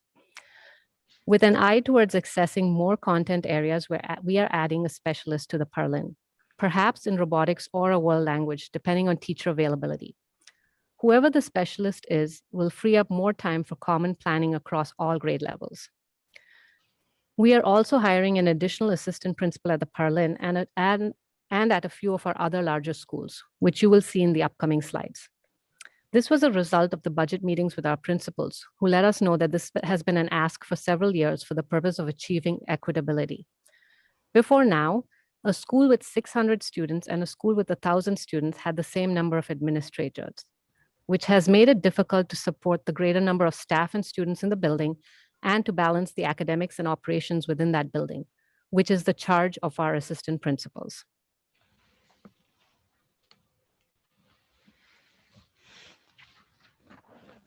A similar blueprint is envisioned for the Lafayette School. This means the addition of literacy and math interventionists and an assistant principal. The Lafayette also needs an autism spectrum disorder or ASD teacher to serve our growing population of students with autism. Additionally, enrollment growth requires that we hire a 2nd grade teacher at the Lafayette.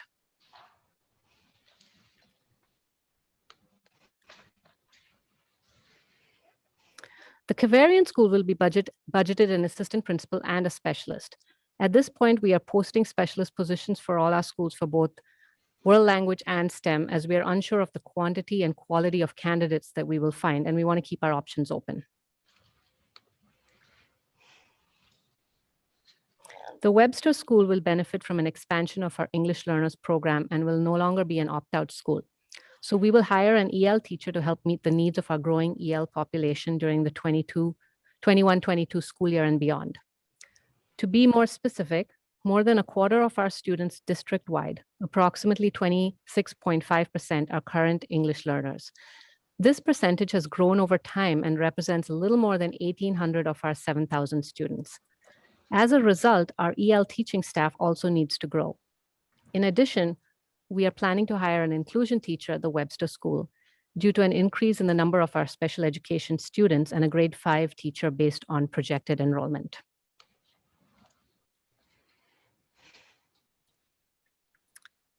We will add one specialist at the Whittier School. This is another position where we are posting both world language and STEM, as the principals have expressed interest in both, and we want to see the quality of our candidate pool. We do have additional EL needs at the 7 through 8 level at the Whittier, but space constraints make this impossible at this point.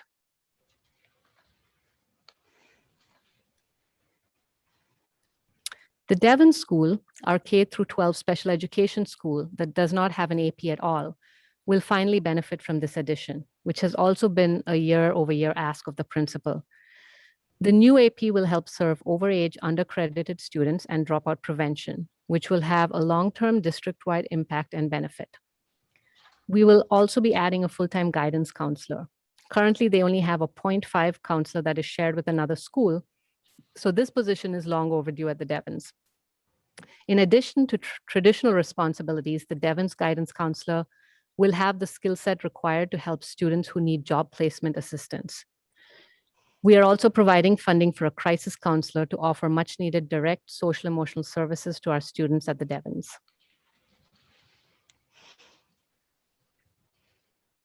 An EL teacher will also be hired at the Madeline English School, which will now make it so that our two current opt-out schools, the Webster and the English, will no longer have that designation. This is crucial for us as a school district that is promoting equity, as our English learners who require targeted English learning services should be able to receive those services at the school closest to their home and not have to travel to get more specialized English learner services. The English will also have 2 additional interventionists, one in literacy and one in math. At Everett High School, a new social studies and a new English teacher will be hired to meet the enrollment needs and to allow for more flexibility in course offerings. The non-personnel budget here obviously looks different than our pre-K through 8 schools. Here, we reached out to every department chair, gathered input on needs for each department, and included budgets to reflect those needs. Departments like health and world language will not be listed here as we identify other funding sources that fit those content areas. We also looked at programs like the TV Studio one that has not been updated in years and look to bring that to the 21st century with essential upgrades. We now move on to our central office. The central office line item budget is straightforward and factors in salary increases for the new fiscal year while level funding most non-personnel lines for basic copier, technology, PD, and mileage needs.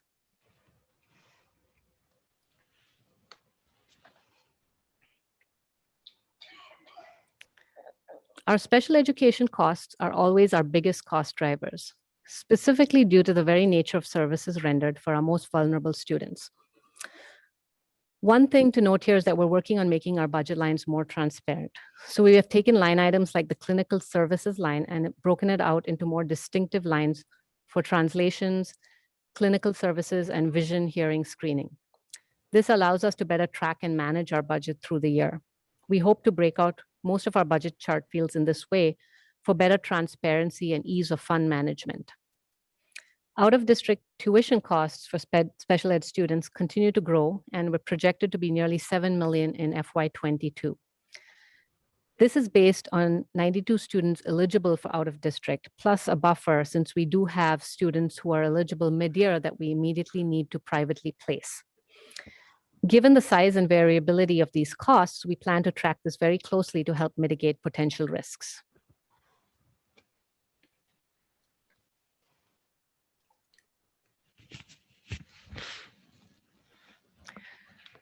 Facilities and maintenance is the other big cost driver for our district. In your binder, you will see the line item detail. For the purposes of this slide, the maintenance contract line includes snow plowing, system upgrades, electrical, plumbing, landscaping, elevator maintenance, HVAC, motor maintenance, housing of vehicles, private protection systems, and the sprinkler system. We had pumped up the general works line for PPE and cleaning needs and added a line for air quality assessments and filter replacements. These are two of the lines we are reducing to fit our net school spend budget.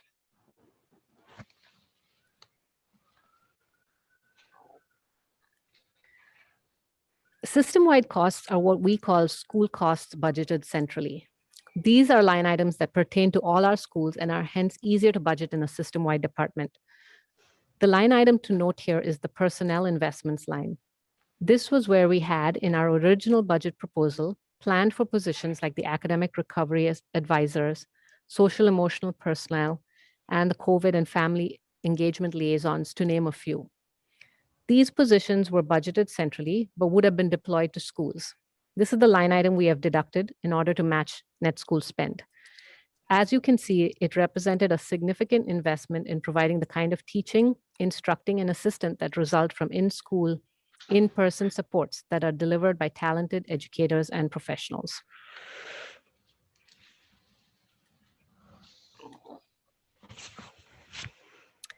Continuing with our system-wide line item budget, there are a couple of big changes you will see here from what was budgeted in FY21 to what we plan for FY22. First up is the after-school program line. We are budgeting $300,000 for next year. As part of the RFP, we are putting out to partner with an after-school organization. Supplies and materials are budgeted at almost $1.5 million because we have included a technology refresh for laptops, among other operational supply needs like classroom furniture, walkie-talkies, projectors, etc.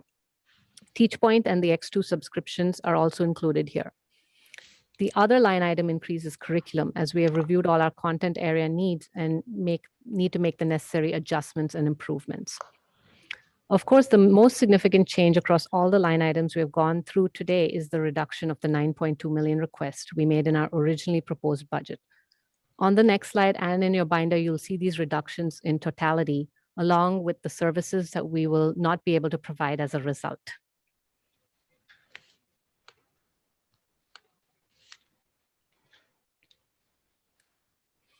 I wanted to take us back to our investment slide. As we discussed at the last budget meeting, the figure at the bottom of each column represents what we had proposed to spend above net school spend as part of the $35 million across 3-year investments request. These proposed investments are again in your binders in more detail. Part of that also includes the $610,000 Devon's lease for next year, which we cannot pay for within a net school spend budget. These are the supports that we lay on the table today, supports we will be unable to put in motion under the budget we have.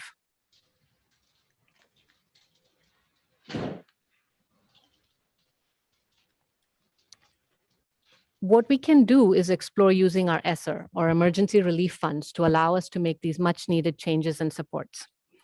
However, that is not the intention of the ESSER funds, which are meant to be short-term investments to support COVID recovery, rather than the long-term investments in our school system that we believe are necessary.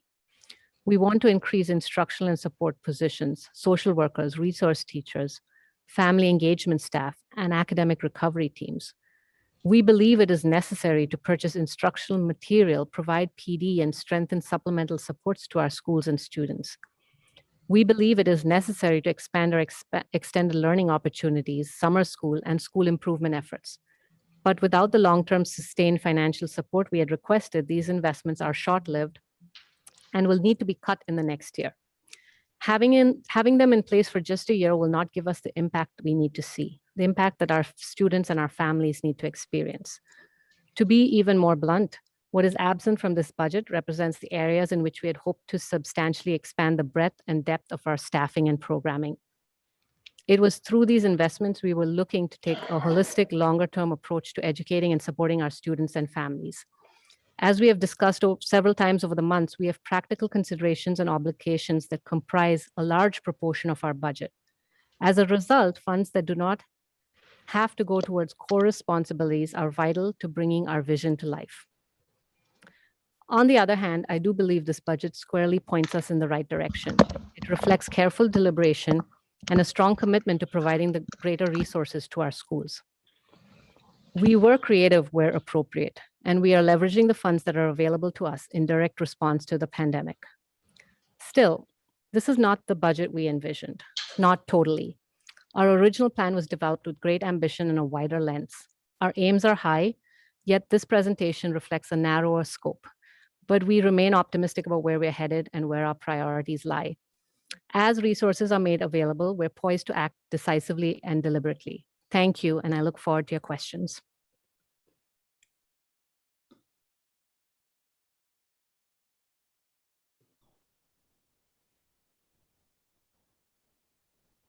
So, as you can see, the format is pretty much, it's new to us, and that's the intent. It's a new look, new format, and while we still could go line by line through each school, and I think I'll give you that opportunity. Are there any general questions that you have pertaining to the presentation that Ms. Giant brought forth? Mr. Mr. Chairman. Barros. Thank you, Mr. Chairman. I have reviewed and actually read several times this book, and one of my main concerns is the social emotional piece as we are coming out of, well, no, actually, let me rephrase that. We are not coming out of a pandemic. We are still in a pandemic. And the social emotional part is it's the one that concerns me the most, among many other things, but the most. So if Ms. Giant can give a brief overview of the social and emotional part that we are not going to be able to hire to help our students as we were planning to do. So what main services or positions we are no longer be able to do it or to hire or to implement? So the the reductions that we have to make to this budget equal the 9.2 million, and that is listed out in the binder. But to Mr. Barros's question, the social emotional portion of this, our hope was to support the implementation of a variety of behavioral health supports that include trauma, healing, and resiliency through 4 CellWell coordinators and 1 manager that would work within all the schools and help support students in achieving academic, social, and emotional supports. Again, this is something that we could still put in as a 1-year support using our ESSER funds, but as everyone knows, putting in any kind of personnel supports in a grant that has a very finite expiry date is not the best use of our funds. Because even if we are able to support this for 1 year and then are forced to make those cuts the next year, there is no sustainability. So we're not sure even if a 1 year would have that much of an impact on anything anyway. Okay, that's really sad. And the other include, I'm just going over the list because I've highlighted some. Yes, sorry, Mr. Barros. I know you asked about all the other investments in personnel. Well, no, this would be the main one. That I know that you put here a list of things that we were planning to do, like robotics, programming, city year, summer programs, adult learning programs. So those are items that we are no longer going to be able to do.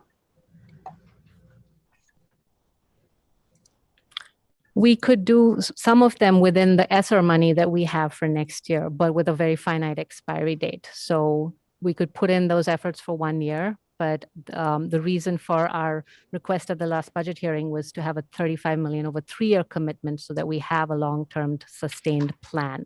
Because it's always easier to make impacts and have a budget plan in place if we know what we have as a commitment for over a longer term period, and having a finite amount of funds for ESSER, which does expire, we won't be able to put all of this into place. All right. Okay. I might have more questions later, but thank you, Ms. Chair, and thank you, Mr. Chairman.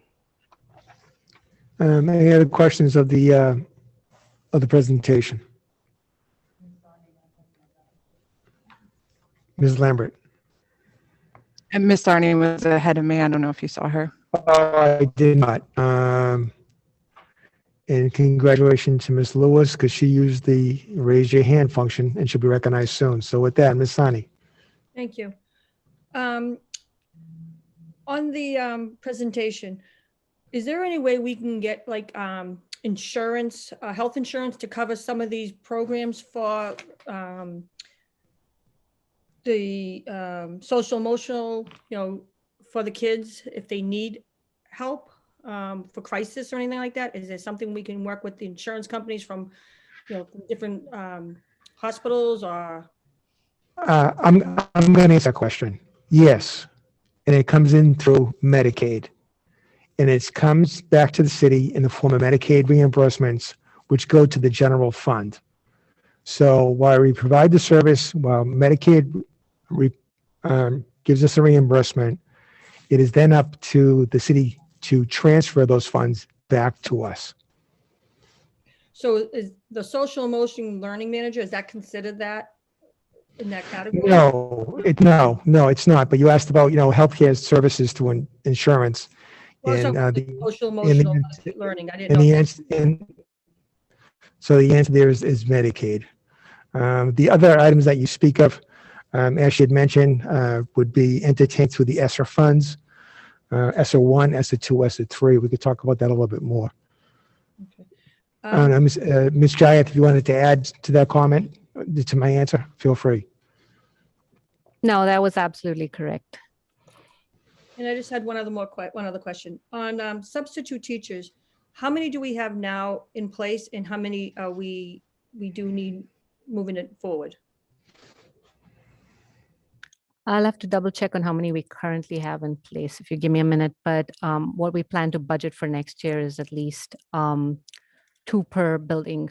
So we're going to have, a total of 32 subs for next year is what we're budgeting for. Okay, thank you. Okay, and if I will from the chair, I'm going to add that substitute teachers, well, it's like 32, there's a very competitive environment right now for qualified substitute teachers. As districts go from remote to hybrid to in-person learning, they're bringing on more people, more staffing in the form of substitutes. So, well, 32 might sound like a lot. There's a lot of competition for these substitutes across the Commonwealth. So those positions will be a challenge to fill. So, and if I may just respond to Ms. Sarni's question about the current number of subs, we currently have 20 substitutes. And just to build on that, yes, we have a huge number of just even this year teachers out on maternity leave. And so filling substitute positions has been a struggle. Thank you. Ms. Lambert. Thank you, Mr. Chairman. Mr. Chan, when I was going through, some of these, as we went going back in time, when we didn't know what was about to hit us, some of this we had talked about with the Student Opportunity Act. And I'm thinking specifically about family engagement specialist and manager, academic recovery advisor, and then one that is very personal to me, a re-engagement specialist. And I don't think we know yet how much we are going to need these, and not just next year. Academic recovery, it may be a short-term fix. But we don't know what those implications are. If you have a 6th or 7th grader now, and when they go to high school, you might see some of the implications of this year come out. So thank you for forecasting that. The re-engagement specialist, I am very concerned about not just overage and under credit. I am very concerned about sophomores, juniors, who when the MCAS requirement comes back and they find it challenging and they don't see a path for graduation, that re-engagement specialist is going to be critical to us to avoid pushing out students from that position. So how much of this can we shift to ESSER, which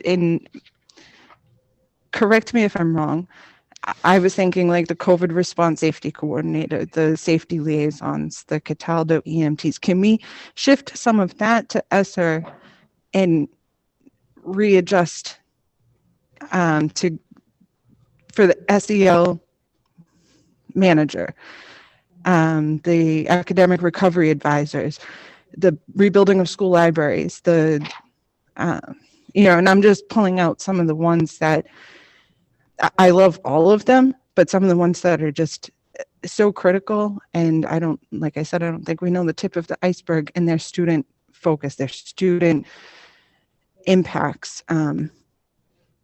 Is there a way we can sustain that and shave off? It doesn't seem like a lot. So some of those that I highlighted could potentially be ESSER funds. It's just over $1 million. But how much breathing room would that give us? So, Ms. Lambert, everything that we've listed in here are things that currently do not fit in our net school spending budget. So the line item, the thing that we definitely prioritize as part of the investments that we had last time were the building personnel, right? So in every school line item budget, when you see we've included the interventionists or the specialists, those are the things that we prioritize to keep within the net school spend budget. And then these were the things we looked at and were saying, yes, they're still extremely important. We want to fund them. And yes, they can fit within our ESSER funding. But again, it'll be a short-term investment and not sustainable after next year. Has there been any indication, and perhaps my colleague can step in to see what we can do going forward? Because, and I talk about student opportunity all the time, the implications, like I said, as a mom, this is personal.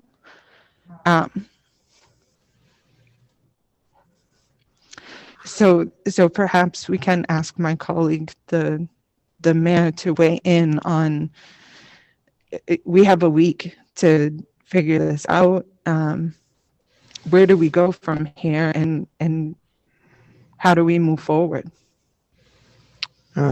If I can interrupt from a timeline standpoint, we don't have a week.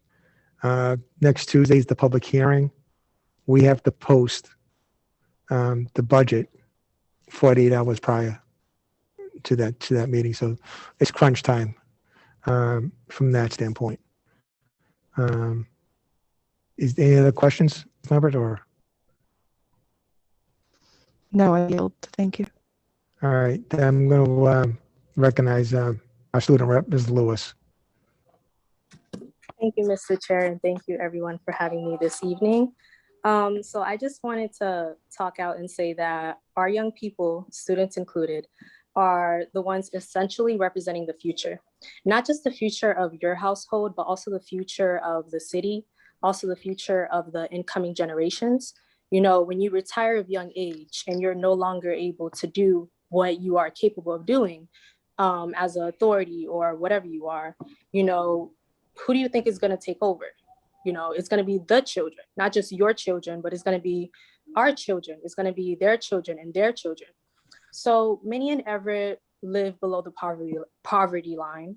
Many travel from different parts of the world to come here, yes, in America, yes, in this state, yes, in this city, to get a better future for their child. You may even wonder sometimes, why would such people do such a thing?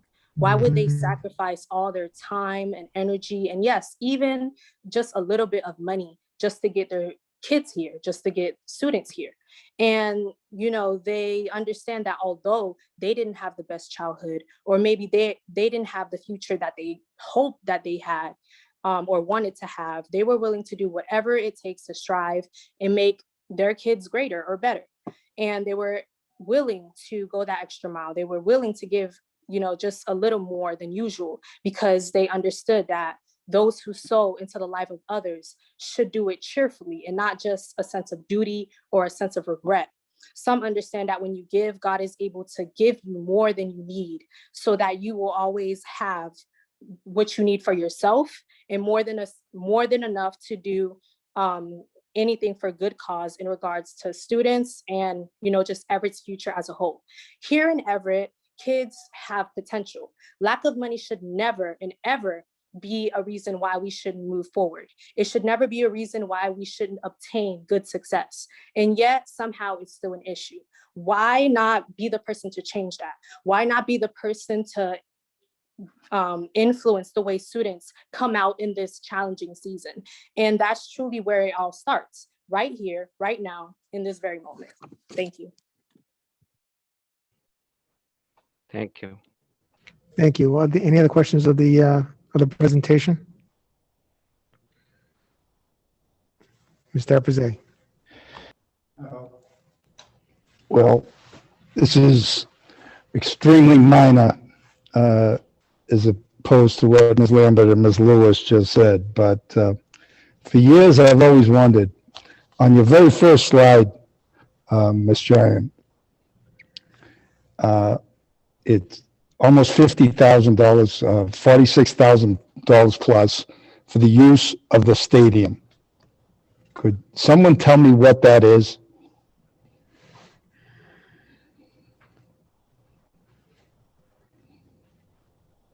So that, Mr. Bruce, that's, and I guess someone who has more experience with this can jump in definitely, but that is one of the line items that we actually worked with the city on amending, because we were paying for a portion of the stadium expenses every year based on an anticipated budget. So it was, as from what I remember, a flat 51,000 or 52,000. And in working with the city, we wanted to start looking at what the stadium expense actually was for when EPS is using it. And so last year's expenses we were able to bring down. And then obviously with the pandemic year, next year when we're being charged for chargebacks, that cost will again be based on the actual, which will be around, from what I heard last, about 16,000 or 17,000 versus just a flat amount that we were always charged every year for use of the stadium. So basically, Mr. Apizay, we're a tenant. Well, if I may, I officiated the other day the inter-squad scrimmage of Everett High School football. And anytime I officiate at Everett Stadium, it's Everett teams playing there. So the idea that the Everett High School teams are a tenant, I don't know, I know the Celtics are a tenant in the Bruins stadium, but my understanding is these are the kids from Everett. I just don't understand that. So somewhere down the road, I will get a better explanation for that. It's not your fault, Ms. Giant. I will find that out. Thank you. Okay, if I may, from the chair, I have one question from Ms. Giant at this point. At the last presentation, we discussed a potential shortfall next year of $590,000 in special ed transportation. Was I correct in hearing that? No. No. Okay, so I was wrong. All right. I thought we had a potential shortfall of $590,000 in special ed transportation for next year. Okay. Oh, are you talking, Mr. Parker, about what we're projecting to spend for transportation for FY22? Because we did include, if you go back to slide 4, the transportation line at the bottom. This year's budget is 4.5 million. Obviously for this year, we haven't spent that given the pandemic, but we did do a projection for what it could cost us given going back to a full normal school year for next year. And that line item, our projection is a little over 5 million.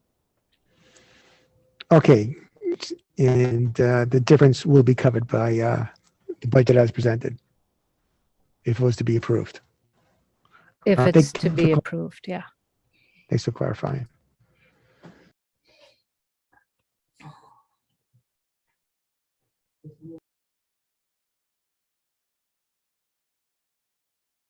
What's the will of the body?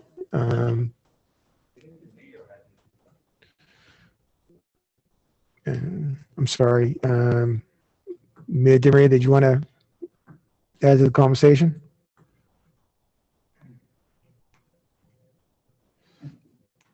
Thank you, Mr. Chairman. And I just want to say,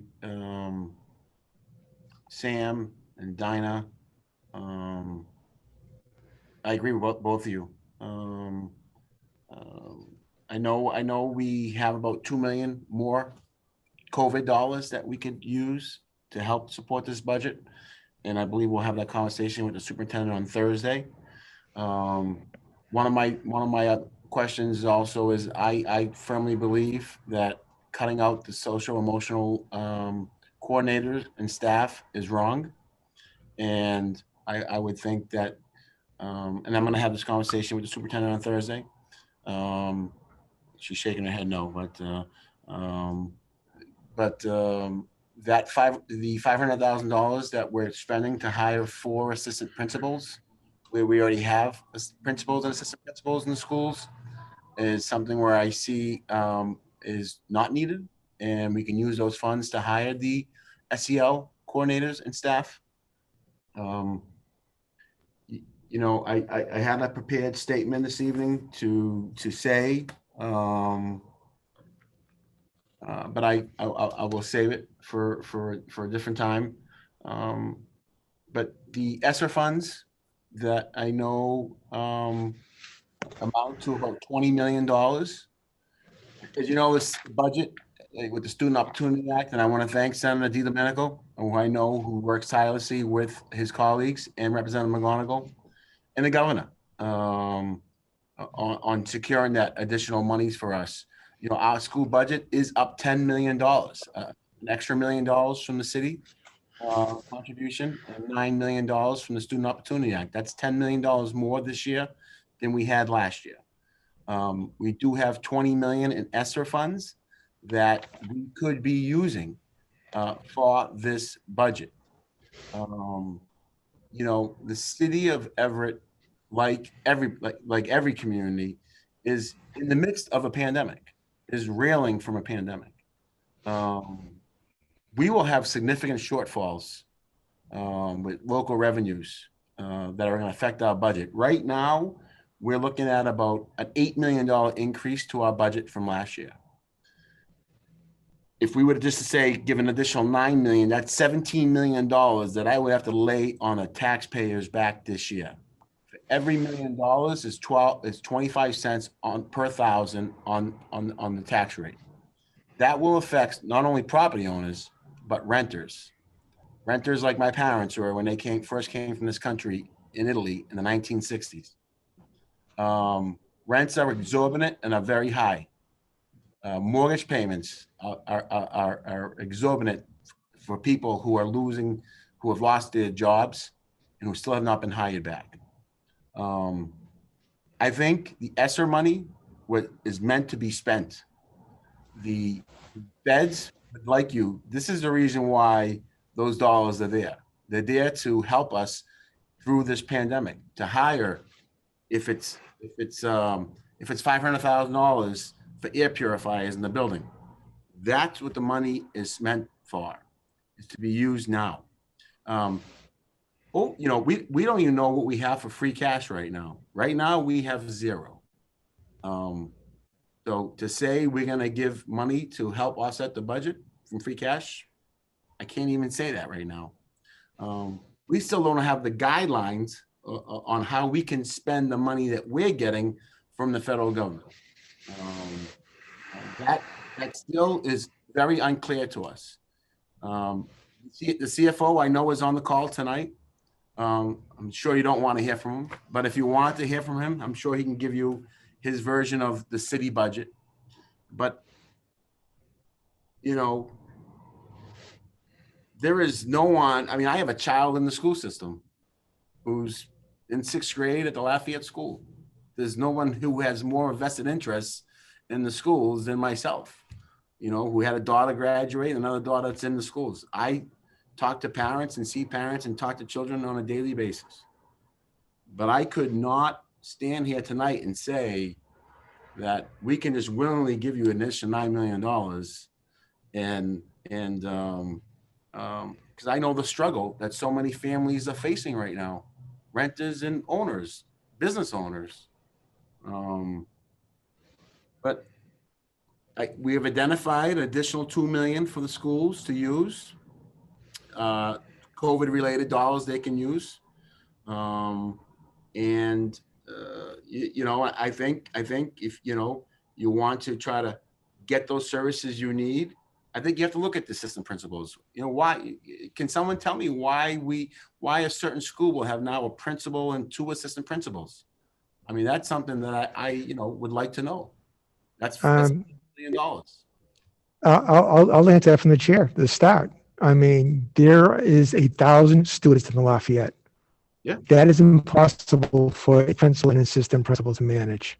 The assistant principals offer social, emotional, and learning because they're on the front line handling trauma every day. I mean, I would envision maybe at those schools that are going to have the assistant principals, you now have got an opportunity to segregate the students to like a K through 5 model and a 6 through 8. So therefore, you got a assistant superintendent who can now concentrate on a 6th, 7th, and 8th grader and have the other one concentrate on the needs of the K through 5. So, you know, when I was at the Hamilton School as a kid who had was ELL student, English language learning student, which we didn't identify ELL students back then, who spoke, his primary language was Italian, who did not speak English as a young child.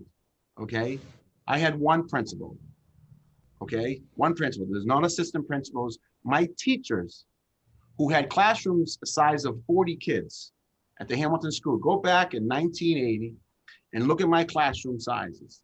And the majority of the kids in my class were kids like myself, sons of immigrants. Okay.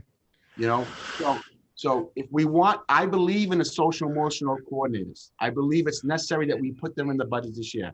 I don't believe those schools need 2 assistant principals. I see the principals and vice principals, Mr. Brady, Mr. Lambrasia at the Lafayette School. Now, do I think they need another assistant principal? I don't believe they do.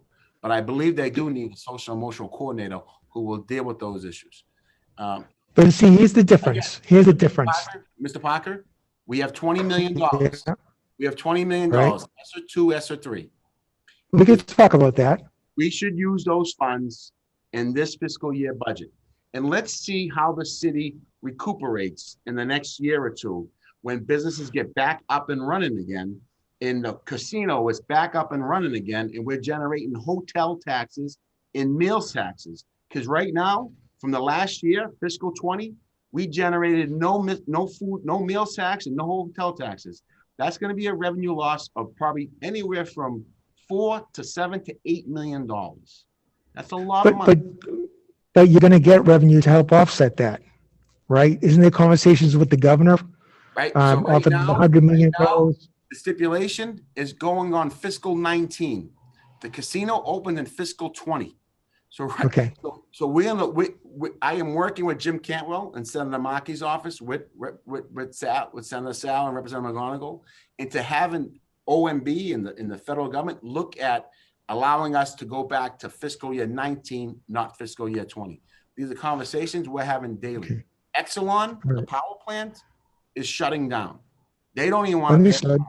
They don't even want to pay us taxes. The monies I hired to hire attorneys to bring in to fight them, to pay us, has been worth it. Okay, because they're trying to they want to donate backpacks to the school and think they're the greatest company in Everett. Meanwhile, they're stiffing us for millions and millions of dollars. So Right. I say if we want to make this budget whole and we want to provide all the services we think that children need because of what happened with this pandemic, I say we use our ESSER funds I say we use those this year and hope to the next couple of years. I firmly believe the Student Opportunity Act, I think there's going to be more money coming down the line. I think the governor has made a commitment to gateway cities. And I believe not only that, I believe in this president and Senator Warren and Markey and Presley, that they're going to continue to invest in communities like Everett. This is not going to just be this year, So let me add this. Let's use the funds. Let's use the Okay. funds that we have. We have 20 Okay, million.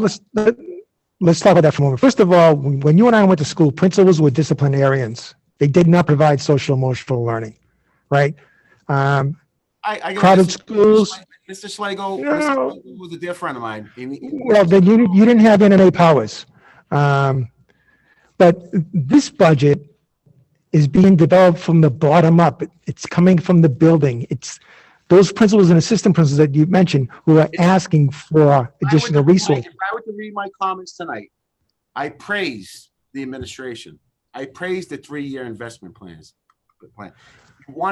Would you like to hear my words? The 3-year investment plan needs a commitment. Now, I understand there's ESSER money, but ESSER money is like a bridge loan. It's to get us through. So we're going to start building a bridge on one side of the bank. And unless something starts being built from the other side of the bank and meets them in the middle of the river, it's going to be a diving board. It's called new growth. It's called getting through a pandemic and businesses opening back up and the register starts to ring Okay. again, and people start to see hotel rooms again. And that's, Mr. Chairman, these funds were meant to fill a hole that was generated by COVID and the pandemic. Let's use those funds, Mr. Chairman. Now, remember, I am not just a member of the school committee. I am the chairman of every department in this, police, fire, public works, and I'm the steward of the tax dollar.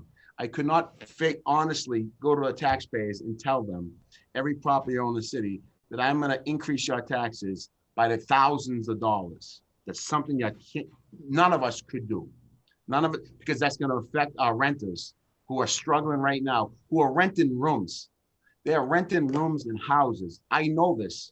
I go to properties daily and I see families, kids that are renting rooms and houses. And we're working with those property owners to make sure that those properties are staying safe, that we're not displacing those children, because displacing those children would cause us more of a problem. But we're working with fire prevention, ISD, to ensure that those houses are staying safe so our kids have a safe place to at least grow up. We have there's so many serious issues in this community that we're working on. Understood. And as you know, the schools address these things every day in concert with you. Yes. I'm not saying don't use the ESSER money. I never said that. It's just that the ESSER money is time bound. It's short term. Yeah, 2024. We're going to use up until 2024. There's, that's ESSER 2 and ESSER 3 has the window of 2024. And then when you take that ESSER money and divide it over the next 3 fiscal years, it makes that part even smaller. And in closing, before I recognize some other people, I'm very happy about the Student Opportunity Act, and how it went up. Right. But let's not forget, last year, the delay in the Student Opportunity Act cost the Everett Public Schools $5.9 million. Last year, it cost us $5.9 million. Money we're never going to get back, money that is not being made up. Yep. So I understand finances to some degree, but I think there's more options that we can take collaboratively. So with that, Ms. Lambert. Thank you. And with all due respect, I feel like we need to dive in because, again, student-centered building budget, and we have to have it posted by Friday? Thursday. No. So Friday. Yeah. Because we're meeting Tuesday, right? Yeah. So, and I share the concern. We need to move ahead. So if we can start to go through these I'm not sure, what our next steps are if we go through every line and can vote on them as a committee. But I don't want to argue semantics. Yes. Mr. Lambert, for instance, the Devon School lease, we can use the revolving fund to pay that. That's right there, a savings of $600,000. We could do that right now in this budget. So I'm sorry, I'll yield to the superintendent. Can you clarify whose revolving funds? The city's revolving funds? The Devon School revolving fund that we have about $900,000 in, you could use those funds to pay the Devon School lease. So actually we cannot. The Devon School lease is required to be covered by the city after 3 years of being rented by us. And so that started 2 years ago. We actually, as you know, Mr. Mayor, received a letter from DESE stating that we are currently at a shortfall because right now we are at net school spending and we are still paying the lease and the city is not. So they have already cited the city for being $600,000 under net school spending for this year because you have not been paying the lease. We have. So that is not something that can come out of our funds. That is something that, regardless of this budget, must come from the city. We'll get you a legal opinion on that. We'll have that for you soon. We've actually spoken to DESE and their legal team, and that is why they wrote that letter. 2 letters, in fact, yes, to you. I understand that. And we can submit that to the full school committee. Mr. Chairman Parker already has that letter. I think it is. I have the letter. I CC'd in the letter. I have Yeah, and that is based on their legal and finance team. So please feel free to get a second opinion, but it is also, we've been talking about this all year, the fact that the Devon's lease is not supposed to be falling under our net school spending. So I don't know why this was something you even brought up that y'all didn't know before and I brought to your attention. And so I'm not sure why we're now talking about the fact that we should now be taking it out of our budget. I thought we'd already come to the understanding that that's not allowed. And yet we're still doing it this year and it's decided by the city. And now you're telling us to do it again next year. And I disagree with that. I feel like we need to continue to move forward in these conversations and not keep having the same argument over and over, especially when we did come to resolution on that. I just wanted to revolving funds do not fall on the net school spending though. That's all. Just want to let you know that. That's all. It's an additional amount of money we could use and we'll get the legal opinion. I'm just saying there's an additional pot of money we could use to fund programs that are in the investment plan that I agree with. And it's just another pot of money that we could be using to assist our families. Because at the end of the day, it's not the city of Everett, it's not the schools, it's not the police, the fire, it's the city of Everett. We're all one. We're one community. We're one department. We're not moving forward, because I believe I had the floor. Our children who go to school in the Everett Public Schools also live in the homes that either they pay rent or mortgages at. So it's all one community. And we understand it all too well. And the thing with revolving funds, they're specific as far as their use goes. So we can't take the cafeteria revolving fund and throw it into the athletic revolving fund. We just can't do it. We'd be subject to an audit as we have done in the past. So can we move forward and, because there are a lot of items here and I don't know if we can vote up or down on each one as a committee. And because there are some things on here I personally am not willing to let go. It's the body's decision, but, and I think the public deserves to know what will be lost? Yeah, we'll have to take the book page by page. So I think the items are detailed, and it's not a page number, but reductions to budget plan. It starts with the Selwell coordinators, and then there are 3 pages. If we could go through those, determine as a body what we are holding on to and what we are not, in preparation for the final budget to be posted.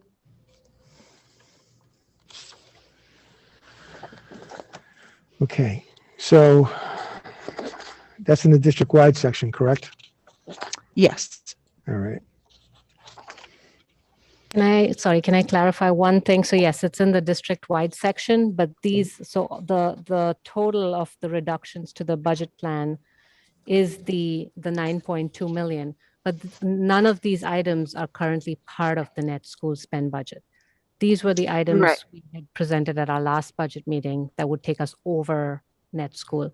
So if we're voting on which items to keep, I just wanted to clarify, is that like a vote to request additional funding or a vote to Yes. include it in net school spend in some way? Additional. From what I see from the base, I could not see, I mean, there's not a lot of savings to be had. A lot of these are required costs. So I went through page by page and right down to the assistant principals and agreeing that we do need that additional support, not just with the administrative duties, but due to the amount of social emotional and intervention that our assistant principals do, and that our K through 5 and our 6 through 8 are very different worlds and deserve different strategies in order to deal with them. So no, I did not see in our net school spending areas where we could cut. So what I would ask is that we do this as an additional ask at any of these items. If we have to trim down the 9.2, it would be a shame, but I think we should go through every one of them and determine where our priorities are as a committee, as a city, one together, and move forward from here. But the thing with that, and I can appreciate it, is that here we are, the only number that we know that we have that we can budget with is that foundation. So, the ask was made for anything over and above, and today we're dealing with foundation, and that's what we sadly what we have to budget around. Now, yes, we do have some ESSER funds, which we would have to look at, but we're not in a position to ask for more money because it's not going to get approved tonight. Mr. Chairman? Ms. Ani? Yes. On Mrs. Lambert, we can only go with what's presented, the budget before us. We cannot go what the reduction was taken away. No, this isn't, no, that's not. We can't add to It was presented to us. We're not adding to the budget. So, if the mayor wants to commit an additional 2 million tonight, great. If he wants to commit another 3 million, 4 million for the city, great. But we need to go through this, determine some of these, maybe they do fall under ESSER. They are COVID related expenses. Maybe, COVID response safety coordinator. Maybe we can shift that, but until we go through them and agree as a body, if we cut the whole thing, shame on us. But it's the body's decision.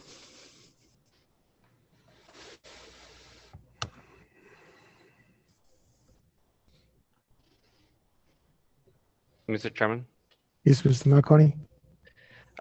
To my understanding, these are recommendations that possibly that they would be cut, right?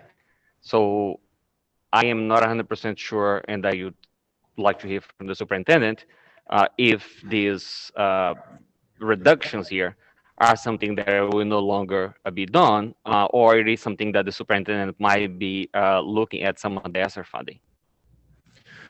So there are reductions in the sense that that is the $9 million difference from the meeting that we had previously when we voted overall a total number. But since tonight we're dealing at foundation, those $9 million ask are off the board. Correct. So therefore, what she's done is she's broken down the position, the number of personnel in that amount. But these are positions, to my understanding, that should you look at back and see some of those that we might be able to fund. Is that correct? That is a possibility, so it's not a guarantee because we are above net, we are at net school spending. Just for the public to know, net school spending, because it's a lot of like codes. Like I didn't know what net school spending was before I joined the school committee. Net school spending is the money that the city is giving to our schools that is mandated by law. So the city has to give that amount, cannot give less. The city can give more, but the city is giving the amount that is mandated by law. That's what it is, net school spending. So Superintendent, actually, let me clarify that. Okay. The budget is not at net school spending. Net school spending is the total of your Chapter 70 money and the municipal's contribution. What is mandated is the foundation budget. So what we have before us is a book based off the foundation budget. which the So- city is giving. The I sen- want to clarify for members of the public. Understood, but, but there is a state component and there's a city component. So it's not just the city. So foundation is what we're debating tonight. And foundation, as it's interpreted into net school spending, equals 100%. Now, Which bear means, in mind, the state average is 129%. So, which and I think that the best way to explain it is, as Ms. Giant presented a few weeks ago, is that the foundation budget is the floor, not the ceiling. in other words, the foundation budget, it is the obligation, the amount that the city has to give into the schools, and this is what the city is giving to us this year, which is mandated by law, but nothing above that.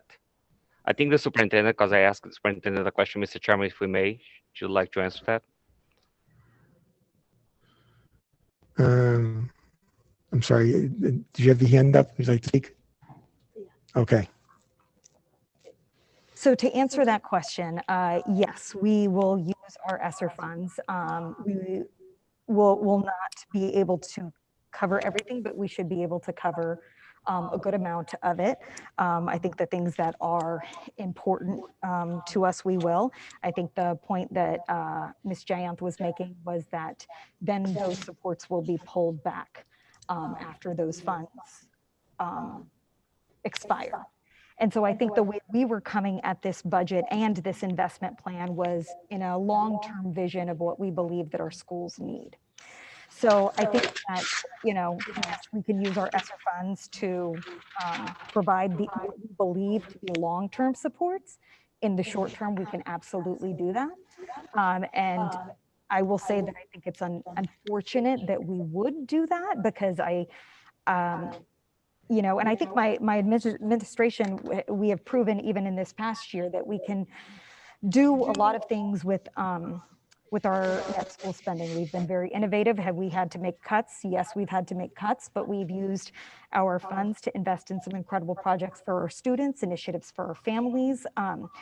And I think what we were hoping is, and I was hoping to finally be part of the Everett Public Schools in a time when the city is investing above net school spending for our students. Because I do think that we need to be looking at this as a long-term vision and not as we're going to spend our ESSER funds on all of this and retract it when those funds run out. But that is absolutely something we can do. I do think it is important to have feedback such as, because I was listening to the mayor who said that we should eliminate the assistant principal to put in the Selwell coordinators. And then I heard from Ms. Lambert that she believes those assistant principals are crucial. One of the things that I was going to say, because again, we bring back the proposed budget after you make recommendations, is that if everybody agreed with that, that is certainly something we could do to make sure that, those Selwell coordinators after next year continue into perpetuity at the, the trade-off of an assistant principal. Now, we can't hire an assistant principal under ESSER funds, but these are the kind of trade-offs we could certainly make in order to make sure that the priorities of this body are covered. And there are things in here that we do prioritize and can fund under our ESSER funds. I just think that they should be long-term investments too. And I do just want to state too that, before last year, we only asked for nothing above net school spending last year. But for the years prior to that, the school district was getting $6 to $7 million above net school spending. And I think it is typical in municipalities for there to be a certain portion of the budget, the municipal budget, that is given to the school system above net school spending. But that's kind of a baseline, and that's an understood tenet of budgeting, right? That we are a department of the city, and thus part of that budget should be allocated to us that goes above and beyond just our operational or core needs, but actually goes towards investing in our students, and to Miss Lewis's point, to making sure that we are, providing the best services we possibly can, and not just only what we can, and I think that that's the difference between what we're trying to present right now is a long-term vision versus the short-term vision. Mr. Chairman, if I may, unlike what was suggested earlier, I'd like to invite Mr. Eric Demas to speak. His hand's been up for 20 minutes. I'll second that motion. Okay, so motion made, second.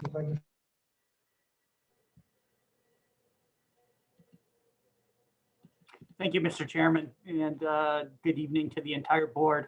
I just wanted to provide just a little bit of clarification to some of what the mayor's comments were earlier in regards to the additional funding that he was speaking of.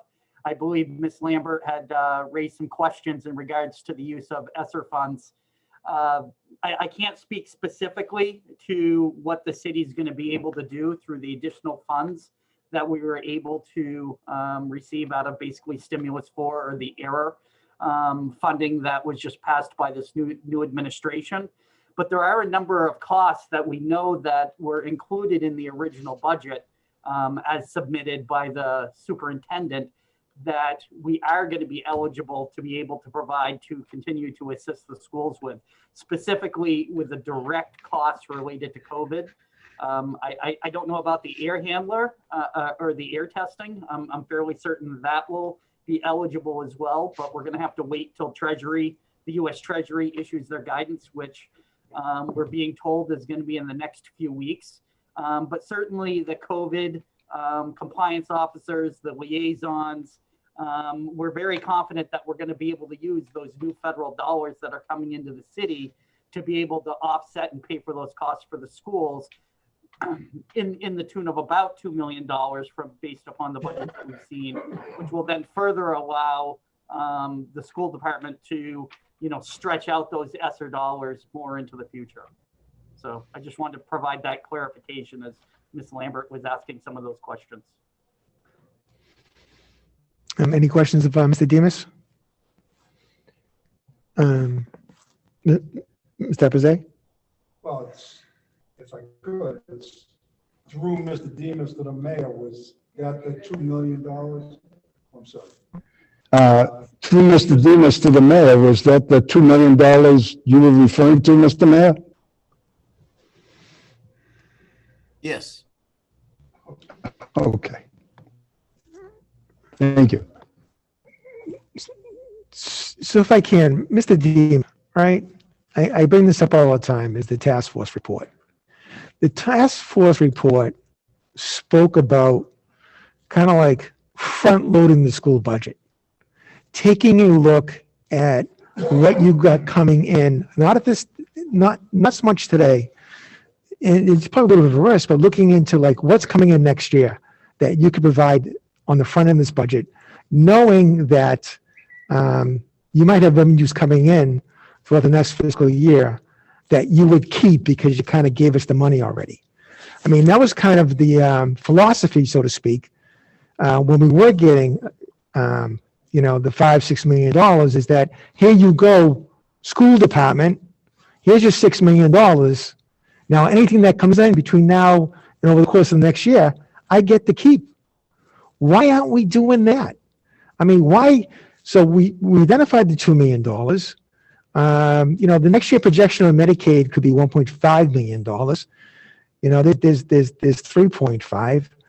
I think they talked about the city contribution towards local, $1 million towards your local contribution that you could keep. And the mayor had stated that, at one point, well, we won't keep that, right? So even though it sounds like $9 million, when you start peeling back things we can do now and look forward to, it gets smaller and smaller and smaller. It's the CARES funding. It's that local contribution that you pass over to the schools. It's Medicaid reimbursement, whether you take some out of your coffers this year and next year. We know that there's a kitty being developed up at the State House for enrollment. Let's take some best guess estimates of what that enrollment money is going to be and put it in the budget today. So if we did all these things collectively, like we should have done over the last couple of weeks, what do we got? What's out there? What is it estimated at? Okay, it bubbles up. We think it's going to be $7 million. Here you go, and do that with a limited amount of risk and a fair amount of confidence. And therefore, we would be addressing all the needs that we're looking for. So we're trying to change up the budget process. The book looks different. The format looks different. This budget process started in October with the attendance being given to the DESE. Back in November, the superintendent, remember this document, the investment budget plan? So this has been ongoing conversations. So, where we are today is no surprise, but I think we really got an opportunity here. If we sit down collectively and look at, what we got, where do we go, what's coming in, and we could come up with a damn good number together. And that's my statement. Thanks for listening. And I've got Mr. Lambert, and then I have Ms. Sarni.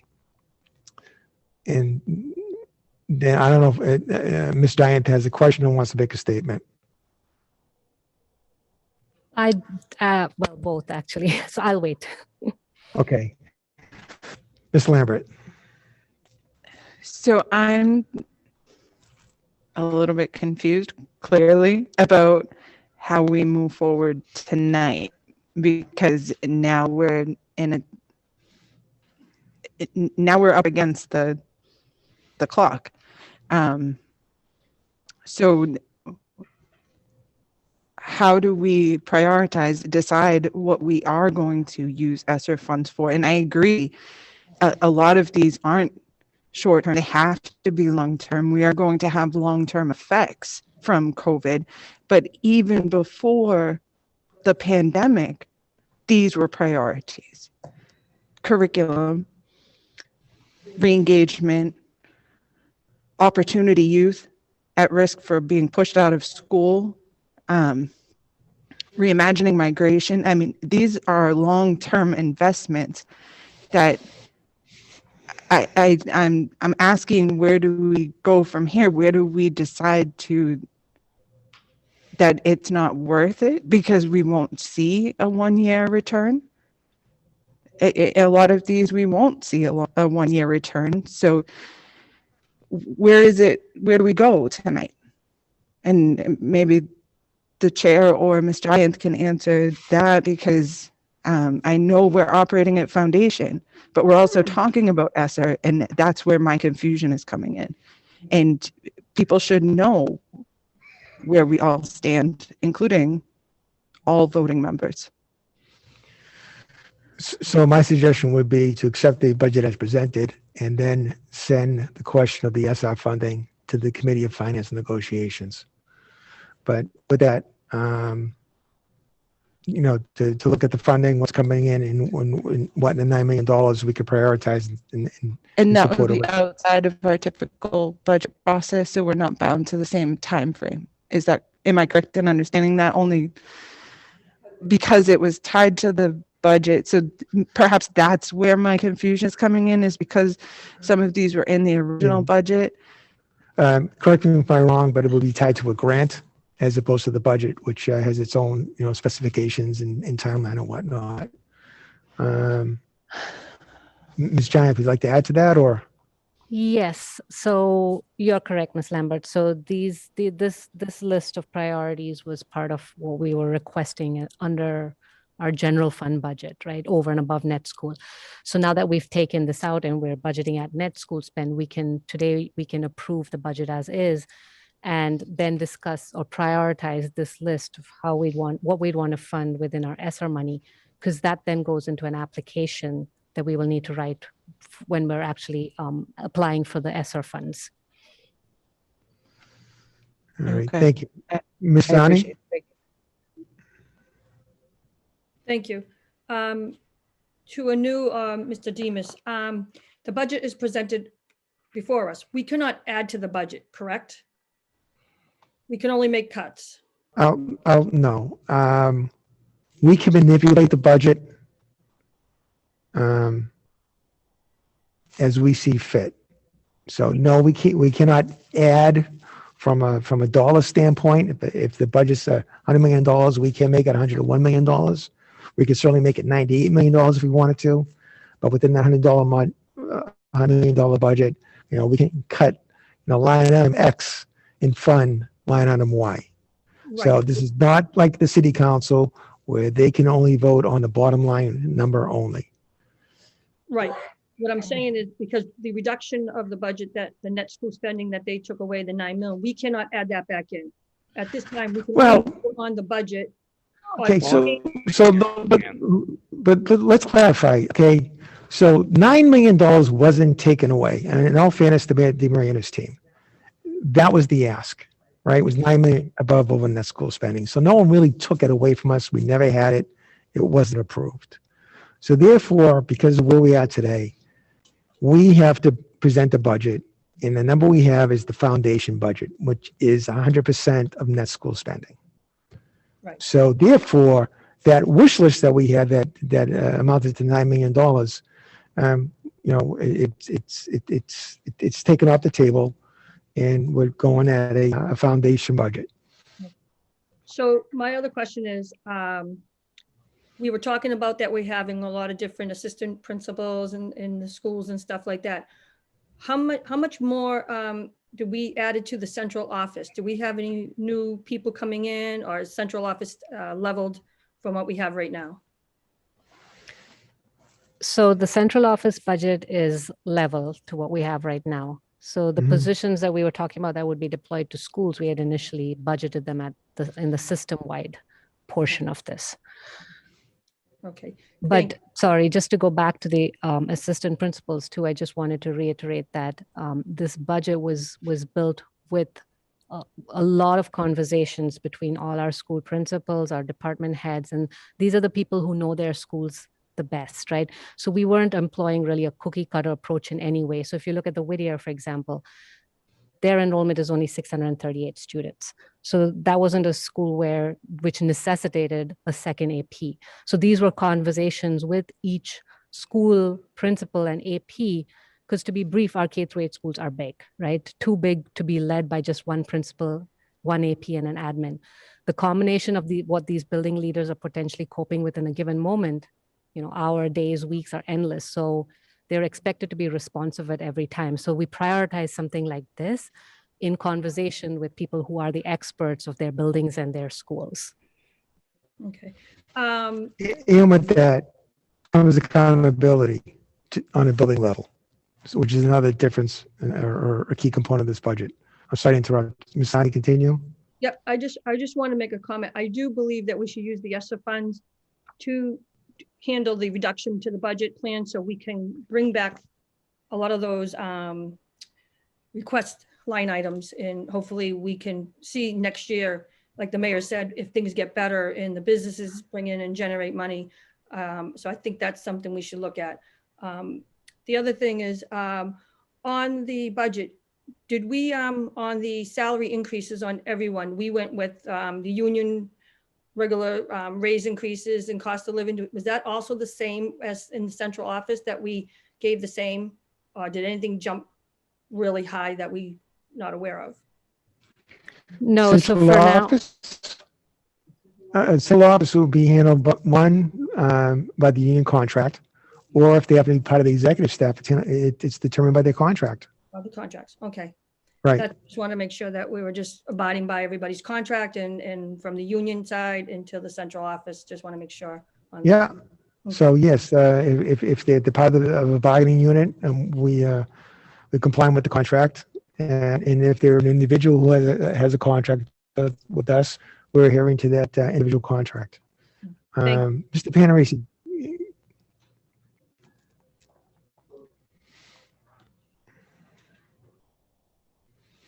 There we go.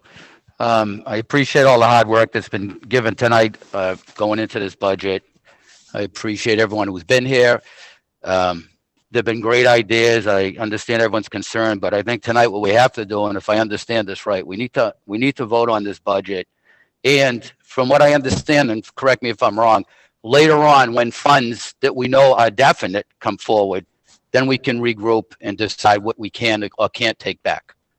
Is that correct? As Would that funds, be right? I mean, nothing's definite right now, but I'm saying later on, when the funds do come in, we can address the concerns as Samantha has done and everyone else. We can readdress those when definite money comes in, correct? But I think tonight we really need to vote on this.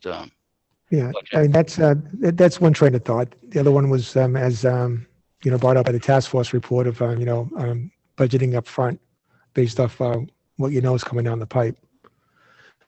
Okay, am I missing anybody? Mr. Bass? Thank you, Mr. Chairman. I just want to make a comment that this is I only have been in the school committee for 3 years, but this is the first time that I hear and that I see that actually a budget is discussed with our educators and our administrators.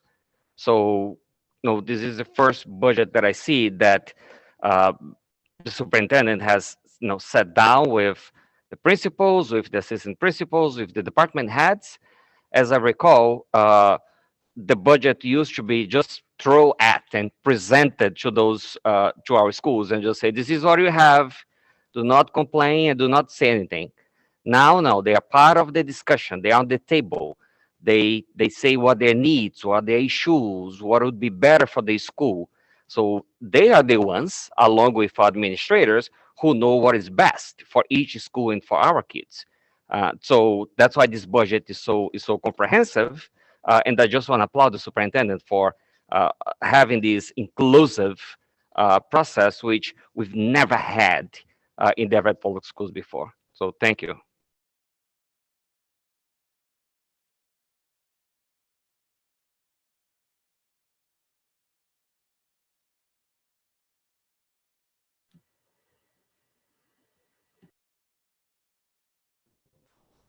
Any other questions, comments?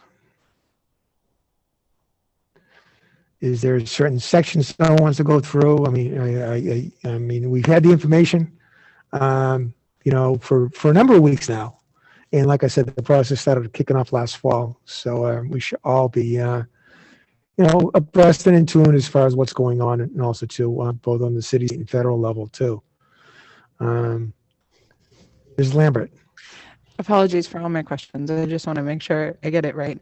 Is there anything in the initial ask that included the 9.2 that would potentially not qualify for ESSER funds, that if we are prioritizing, we need to cut into the foundation budget tonight? Or maybe that's for Ms. Giant or the superintendent.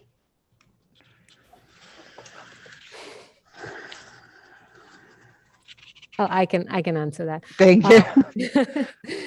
So we've already done that work of kind of scrubbing through what we were prioritizing and, kind of pulling out the things. So that is why you'll see things like the assistant principals, which we prioritize within the net school spend, because that isn't something that we could put on ESSER money. So we did look at kind of like all our needs and prioritized it that way. So anything that you see here in this list for the reductions to the general fund budget, that is something that we know, or we're pretty sure can be put onto ESSER funding if we have the space for it. And we know that a number of capital improvements, so I saw that was one area that increased within the general budget, but those are building related, it's only if they're ventilation that they can fall under ESSER. Is that correct? Or so the ESSER 3 funds that are coming out, we don't have specifics yet. We haven't received an allocation yet, but there is a little more flexibility when that eventually comes out as well around building improvements and facilities improvements. But again, like the useful way to look at ESSER money is that they fund only for a period of time services and programming that the district needs to provide forever. So a lot of these things here are things we need forever, right? And so that's kind of the fear with with anything that we would put on ESSER money. Right. So, I mean, it was kind of insinuated that because the Student Opportunity Act was finally funded, but what people might not realize is that just the increase in cost of everything, plus just as we saw tonight, some of the capital improvements that are upcoming. We had to approve one tonight due to the time frame, but we know that there are a lot more coming up, as well as additional space issues. So I just wanted to get a kind of lay of the land as far as, are we at risk of not being able to use any of those, or can we shift priorities based on some of the capital improvements? But I believe you answered that. Thank you. Well, in budgeting theory, as the body that controls the budget, we have the ability throughout the year to, mix, match, and change, delete and add for whatever reason. Just going back to the Student Opportunity Act. In the Student Opportunity Act, it's great, but part of what it did was, it's not the Holy Grail, right? Part of what it did was it just was to help communities like Everett fix the imbalances, the inequities that the formula that was originated in 1993 just didn't address. So, the basic premise of the Student Opportunity Act isn't like you got all this, all of a sudden you got more money that you can do great things with. Well, yeah, we have more money and we can do some great things, but that more money is also going to help us fix the imbalance between, what the formula used to be for special education and what it really is, what it was for healthcare reimbursement or healthcare costs and what it is. So a lot of that student opportunity money, it's just catch-up money to get us, at foundation, like a true foundation, not just, a foundation budget. So, well, and we've seen through the years that waiting for supplemental budgets causes its own issues, where you're not able to plan for the upcoming year. You're not able to strategize. And then you're also playing catch up even just within a year. And, it was said at another meeting, kids can't wait a year. So when there's an impact, whether it's something like COVID or whether it's waiting for a supplemental budget, that doesn't come out until the school year started. So therefore you're already at a deficit. That's what I'm afraid of. So I do like your idea about planning for the chargebacks that we know that are coming. We know what's coming down the pipeline. And if we can plan up front for it, we can strategize, we can make sure we get it right, and we don't lose those opportunities. And that's why I keep using the word opportunity and not achievement, because we don't even know what our students are capable of unless we give them every opportunity. So, but that's why I wanted to just understand as far as I would rather be proactive than reactive is essentially what I'm saying. So thank you, Mr. Ant. You answered me. So, Mr. Chairman, I'll make a motion to accept the recommendation of the budget with net school spending, which... All right, so if I could recommend the motion is that we would accept the total budget of $98,862,378, of which $5,021,743 is for special education, because I believe the correct motion would be to break them in two. Second. You can put that in the form of a motion. I was putting that in the form of a motion, but Okay. you complemented my motion, which means that now we have... Okay, so would you repeat your motion, please? After everything that you said, no, I cannot. So I'll make a motion to accept the budget as presented, net school spending the amount of $98,862,000 $5,378, with which part of that is special transportation, which is $5,021,743. Is that correct? I believe Second. so. Okay, so the motion is made and seconded to accept the total budget of 98, yeah, make me say this number again, aren't you? $98,862,378, of which $5,021,743 is for special ed transportation. Roll call vote, please. Mr. Abraze, Yes. Mr. Barrows, Yes. Mayor DiMaria, Yes. Miss Lambert, Yes. Mr. LaMonica, Yes. Mr. Panarisi, Yes. Miss Sarni, Yes. Mr. Parker. Yes. You have approved the motion, 8 votes to 0. So with that, I would entertain a motion to refer the reduction to the budget pages to the Committee on Finance Negotiations for review. So Uh, moved. Second. Okay, the motion is made and seconded to refer the reductions to the budget plan to the Committee on Finance and Negotiation for review with the ESSER funds in mind. Can we roll call vote, please? Mr. Abraze, Yes. Mr. Barrows, Yes. Mayor DiMaria, Yes. Miss Lambert, Yes. Mr. LaMonica, Yes. Mr. Panarisi, Yes. Miss Sarni, Yes. Mr. Parker. Yes, 8 in the affirmative, you refer the matter to the Committee on Finance and Negotiations. Ladies and gentlemen, your pleasure. Make a motion to adjourn. Second. Motion been made and seconded for adjournment. Roll call vote, please. Mr. Abraze, Yes. Mr. Barrows, Yes. Mayor DiMaria, Yes. Miss Lambert, Yes. Mr. LaMonica, Yes. Mr. Panarisi, Yes. Miss Sarni, Yes. Mr. Parker. Yes, 8 in the affirmative, 0 in the negative, you have adjourned. And thank you, Ms. Celestin, for your help tonight on the roll calls. Have a good night, everybody. And before we close out, next Tuesday, we start at 6 o'clock. We have a public hearing on the budget, followed by a public hearing on school choice, followed by a committee meeting of the whole to vote on the final budget number.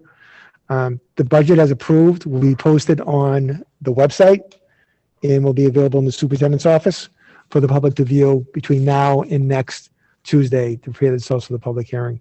So thank you for your time. We have adjourned.